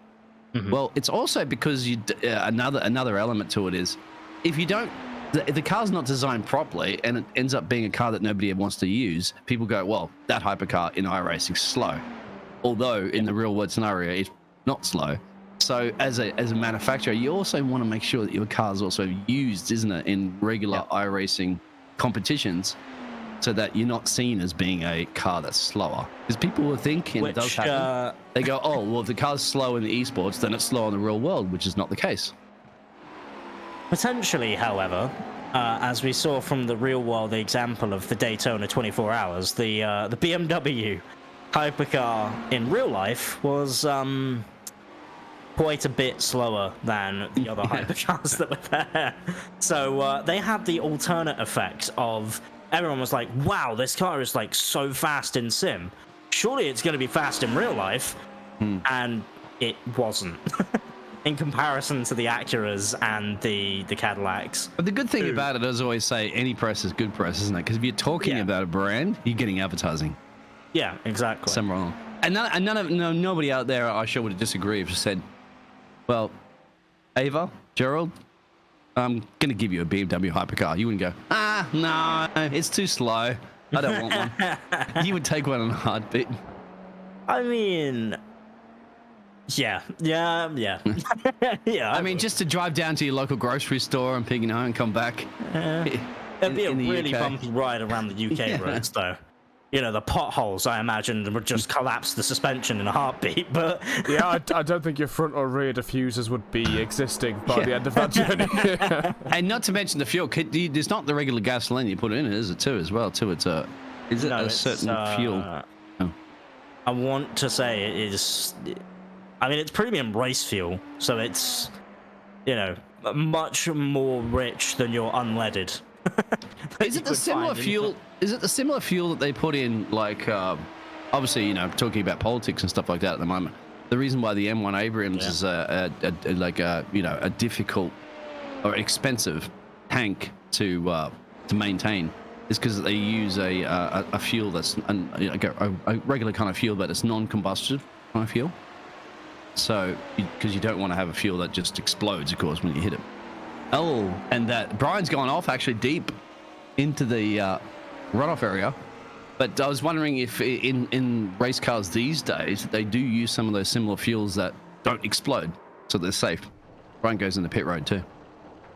That's a question, because, you know, obviously safety first in motor racing. You want to, you know, reduce the chances of a fire in a motor vehicle would be a very good thing, and still have the power. So I just did a quick Google for you. The M1 Abrams runs off jet fuel, so it runs off aviation fuel. But it's an aviation fuel that's not explosive. That's the key to it. Yeah, because obviously, once again, you're sitting at a tank. I mean, you get a shot fired, the whole thing will just go up as a what happened in World War II. Actually, going back to that one, they used to call. Sorry for the British out there, but there was a reference to some of those British tanks going up in flames. But anyway, they made a jet fuel that's that explosive. Really, very hard to explode. So I was wondering if that simpler thing would be jet fuel in a Formula 1 car, in a racing car. Why not? They use it in. Go ahead. To say there's a push for biofuel at the moment. They're using, at least in the IMSA series, so the real life one, they're using a R80 biofuel that's made by VP. So potentially worth looking up VP R80 biofuels if you want to learn more about the fuel that's being used. Yeah, same with Formula 1 too, isn't it? They're switching over to biofuels as well too, because once again, everybody is trying to, and also, well, as a manufacturer, you want to be able to research that technology, aren't you, so that you get best bang for your buck, put it that way, with reducing carbon emissions and stuff like that too, which is a target of all car manufacturers in the future. Yeah, so it'll happen, and as a car manufacturer, that's why you do it in motor racing, isn't it? First, so you're spending your millions of dollars of research in there, and it ends up trending all the way down to your car lines that you ultimately get your sales from. Yeah, which, all good stuff to keep our planet alive so that we can continue to race on circuits like these in the real world, It's my ultimately. Planet. Not our planet. No, it's our planet. It's mine. I brought the title the other day. I went to this website and said, buy a title for the... No. Anyway. It's a quiet part of the race at the moment. That's the reason why we are rattling on a little bit. Hey, these things happen. If you've been a fan of endurance racing, you come to expect it at this point, let's be real. You expect it in a lot of different aspects of, if you've ever watched any endurance racing, any of the 24-hour races, and you get to the night stints, and the amount of weird commentator stories that come out of, they talk about stories of previous events where they were, walking through the paddock and people have been, cooking weird and wonderful, exotic foods. That's half the fun, I think, isn't it, really? A lot of the time of the entertainment aspect of listening, well, you're enjoying your motor racing as you're watching it, but in certain things, as Daniel goes in for the hypercars, it's just listening to the stuff that you do pick up from. Most of those panels obviously are people that are heavily involved in the motor industry, so they kind of know what they're talking about. I mean, myself, I've probably been rambling on a little bit about stuff that I'm not an expert in, but again, I don't claim to be an expert. That's why I ask questions.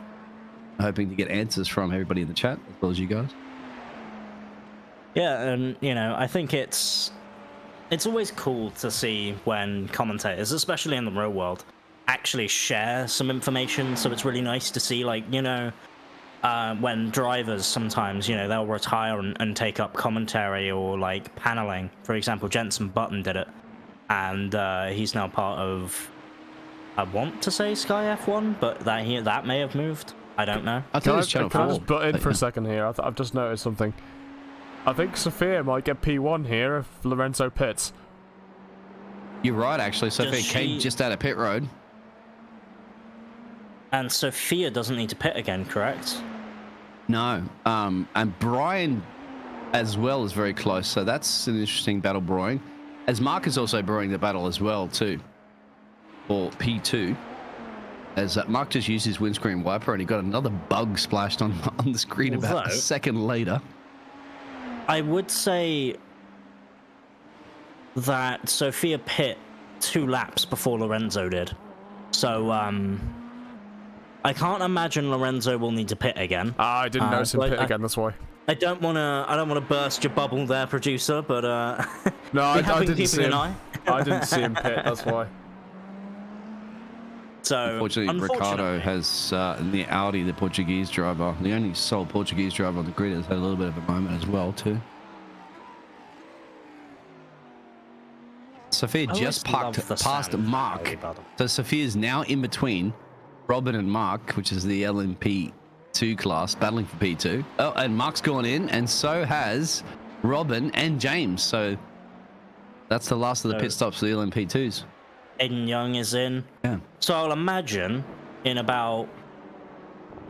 Actually, no. Dylan van der Lans has already pit. So this here, Dylan van der Lans, if he comes out ahead, that will be his... Wherever he ends up, out of all of the guys who have been into the pits, that is where Dylan van der Lans currently is. As, yeah, pushes Janto completely out of the way, and the GT3 follows up for a bit of added pressure. As No, Dylan's had to go in the box, so that's, yeah. That's not going to pan out, unfortunately, for him.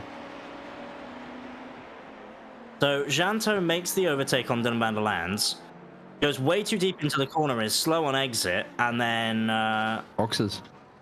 yeah, the GT3 just unfortunately no way to really slow down enough. And that was one of the no limit sim racing guys. I don't know exactly which. Ferran, I think it was. Ferran? Yeah, the Spanish 2021 car, I believe.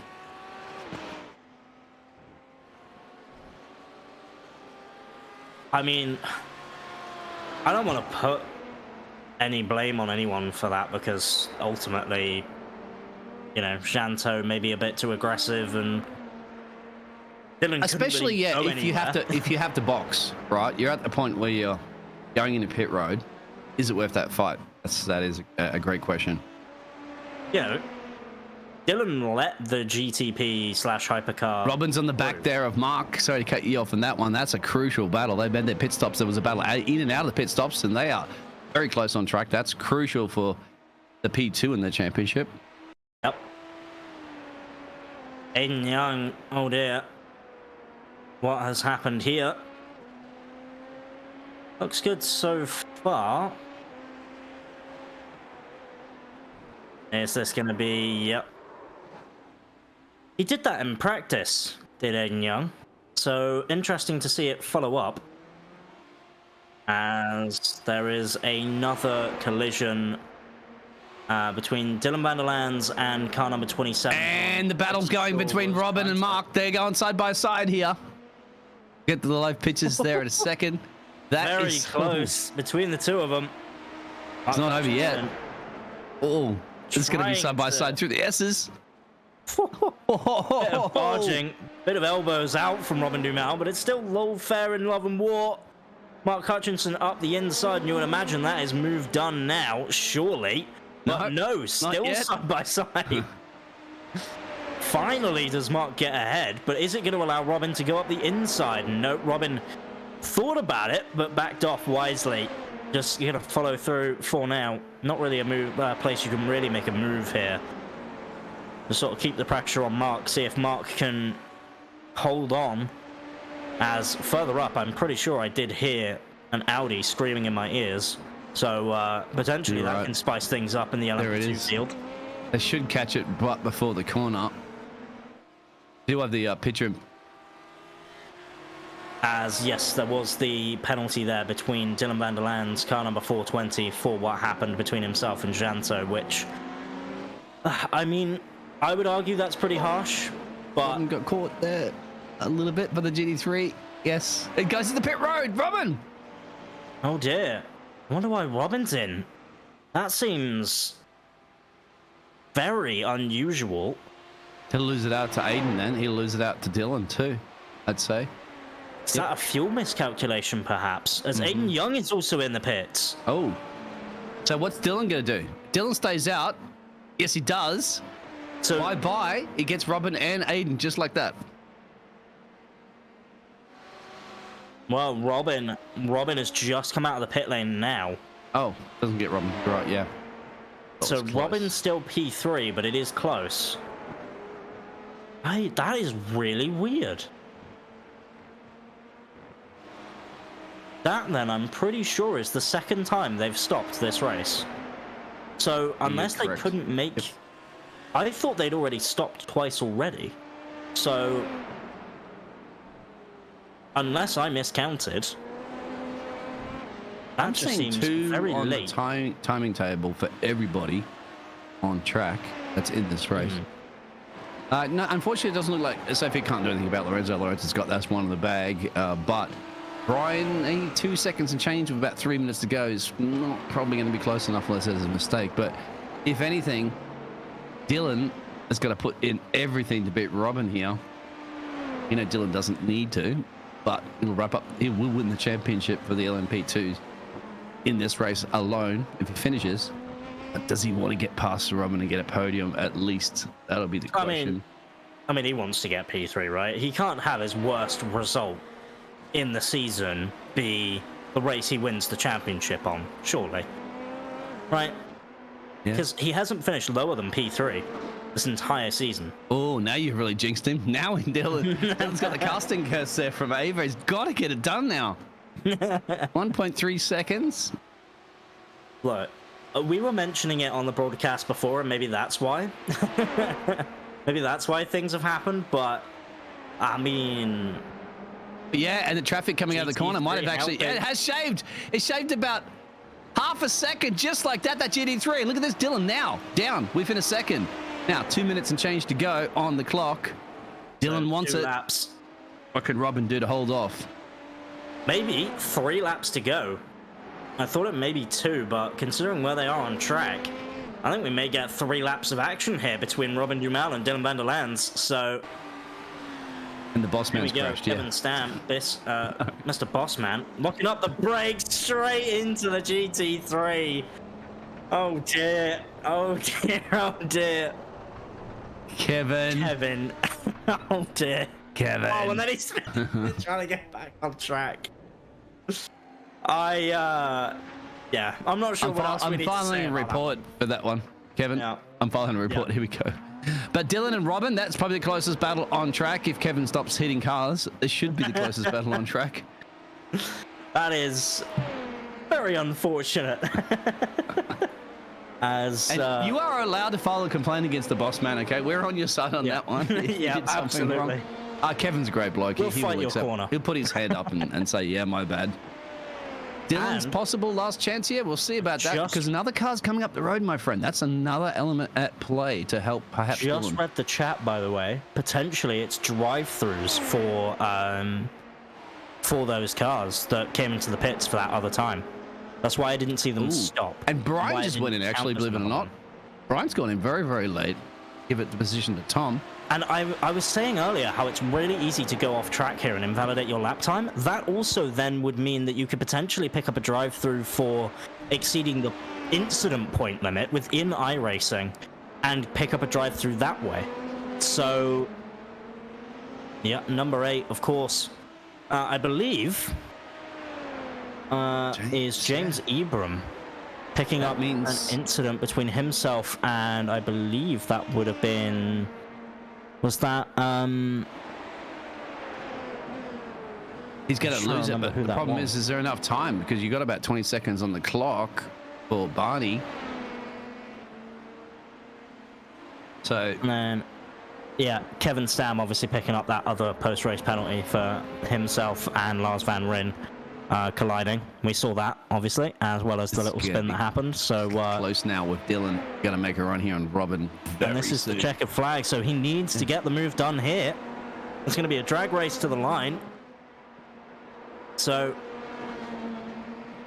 the leader has crossed the line. So, I believe this is it. This is the final lap of the race. Dylan van der Lands is not, seemingly, not continuing on to fight. So, that is it. Dylan van der Lands could not make the move on Robin Duhamel, wins the championship, but gets his worst results so far in the season of a P4, which is a bit ludicrous to think.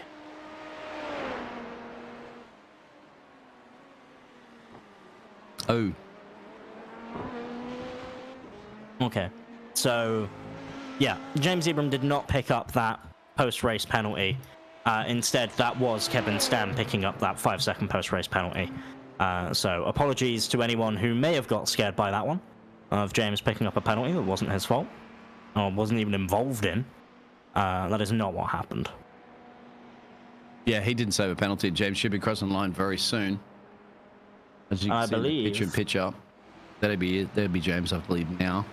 Yep. And then Mark Hutchinson will finish out the top 3 for LMP2. And again, more importantly and crucially for Mark, is he's going to put himself further ahead of Connor Gibb for that P2 and further ahead of Aiden Young for the P2 in LMP2.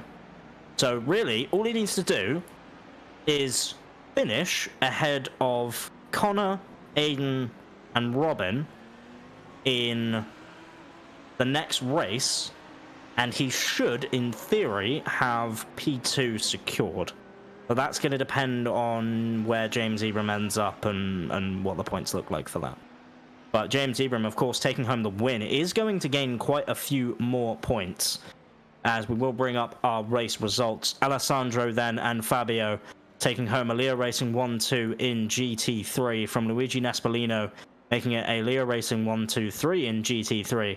Alvaro Gutierrez in P4 with Ferran Balon in P5. Petros in P6, Lars Van Ryn P7, Simeone in P8, and Ricardo back there in P9 for our GT3s. And what a race, of course. So I think we'll have a little bit of a short commercial break. Perhaps. Sponsored by Kevin Stam? No. No? Yeah. Are you just trying to? Are you just trying to get out of saying the LMP2 driver names? Because oh no, of course you got to pull that up. Yeah, my apologies about that one. I've had too much Rogue energy. Okay. But of course, the LMP2 race results then. James Ebram taking home the win from Mark Hutchinson, who it will say that they finished a lap ahead, of course, depending on where the leaders in the hypercar finished. But Robin Dumal, Dylan van der Lands, and Aiden Young were all very close on track near the end. I believe Robin and Dylan, of course, very close, but Aiden Young a little bit further back for the No Limit Sim Racing team, as well as the Drakheim Racing team. Roberto in P6 then from Leon Elvert in P7. Matteo Lemaray in P8. Leon and Matteo not finishing the race. Same with Connor Gibb and same with Benjamin as well for the LMP2s. I want to quickly mention as well, Kevin's heart rate is now safely below 100. There we go. He's calmed down. Beep, beep, beep, beep, beep. He's all right. He's alive. Let's see if we can get our hypercar standings up. And of course, Lorenzo Castellani taking home the win.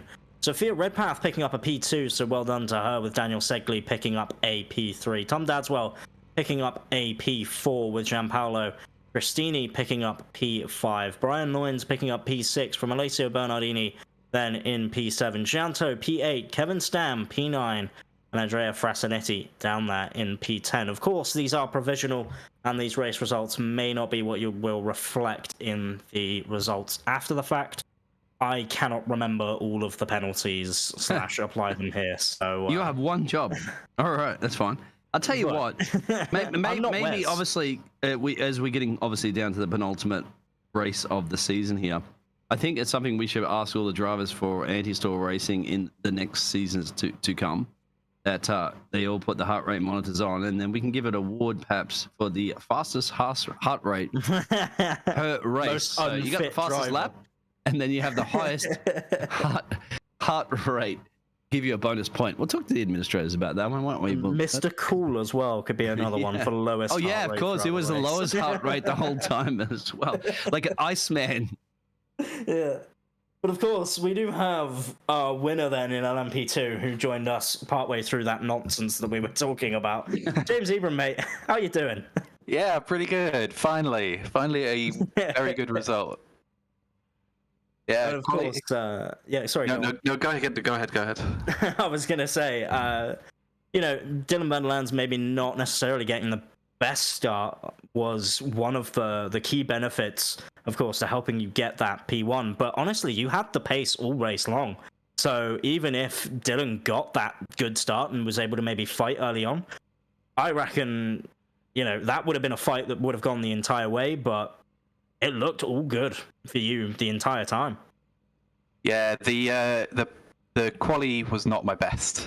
I was shy of my optimal by about 0.2, and in that last lap I threw it away on basically the final corner, which was gutting.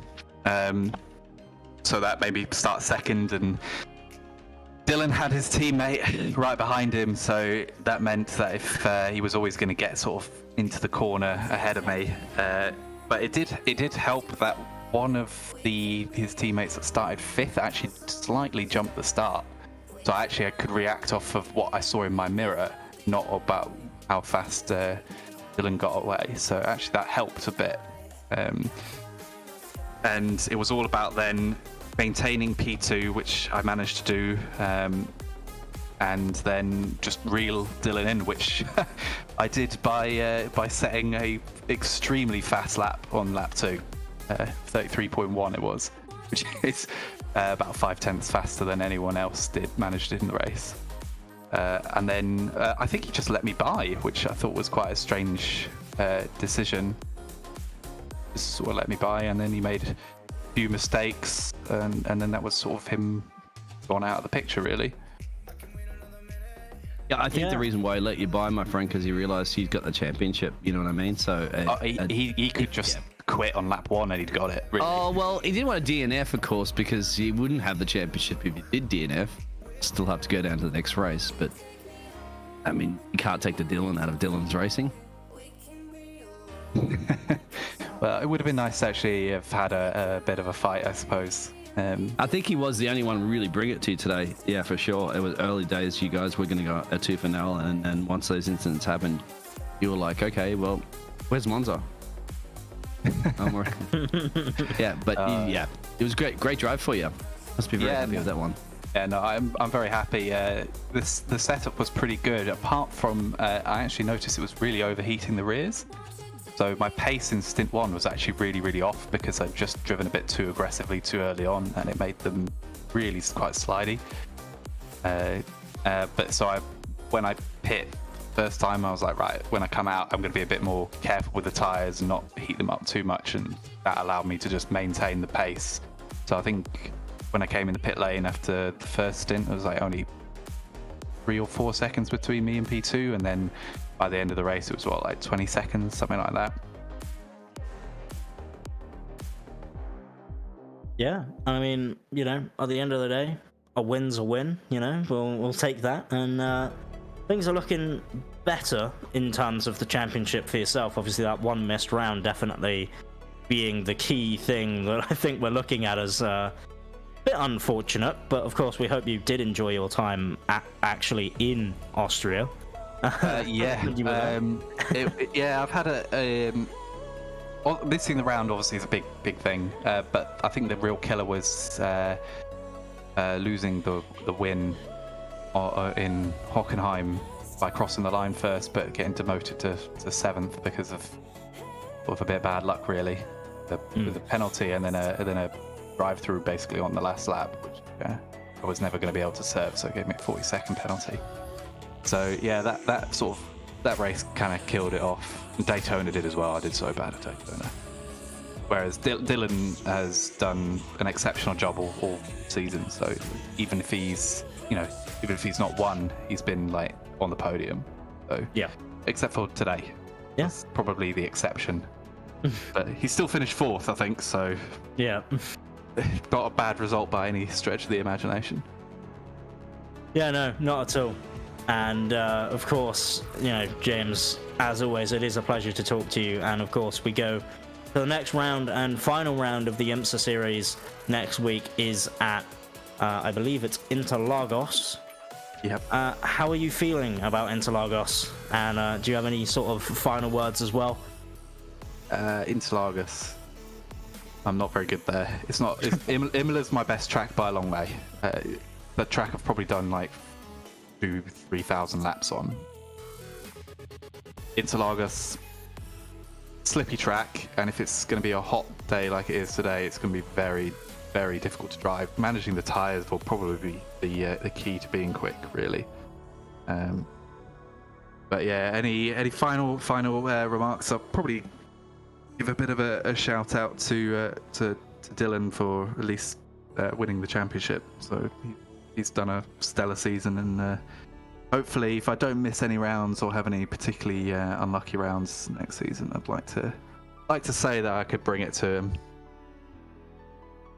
Well, there we go. I mean, next season on, obviously, if the IMSA series continues, which I definitely hope it does. It's definitely been the highlight of ASR for me so far. But yeah, if it does, I imagine we'll see you taking the fight in LMP2 still. Unless, of course, there's a GTP that maybe sparks your interest. Who knows? I quite like the GTP, but I think there's still unfinished business in LMP2, so I may stay in LMP2. Okay. Got to get the championship in LMP2 first. Yeah, earn that But then, of promotion. course, yeah, I mean, even still, like, if you take the championship in LMP2, you'll have to defend it for at least one season. So, you know, you got to think of it that way too. or I could, you know, Do a just Rosberg. Yeah, retire I was on gonna top. yeah, just win and then go, you know what, I've achieved everything. But anyway, mate, we'll let you go. And once again, congratulations on the win. And one that was definitely well deserved, and one that I can imagine a long time coming. Yeah, feels like it. Cheers, guys. mate. And of course, that wraps it up here from the Anti-Stall Racing Series. I've been Ava, joined by the Biggles, who unfortunately had to leave us, and who will see us again next week in the final. And Gerard, again, as always, being the producer here. Closing thoughts before we head it off. Sorry, I just realised I was muted. Yeah, I mean, that was pretty good. A lot of interesting action for the first half of the race, and then it kind of quietened down, which is usually it's the opposite of what we usually see. So it's kind of a bit of a change of pace for us. But it's nice to see different people on the podiums as well. I think we've had a particularly mixed up batch of podiums across the board for this one. So yeah, I'm really excited for next week to see how everyone does yet again, and see if we get a different podium yet again. Well, there we go. That is it from us here. Once again, we thank you all for joining. And that'll be it. We are out of here.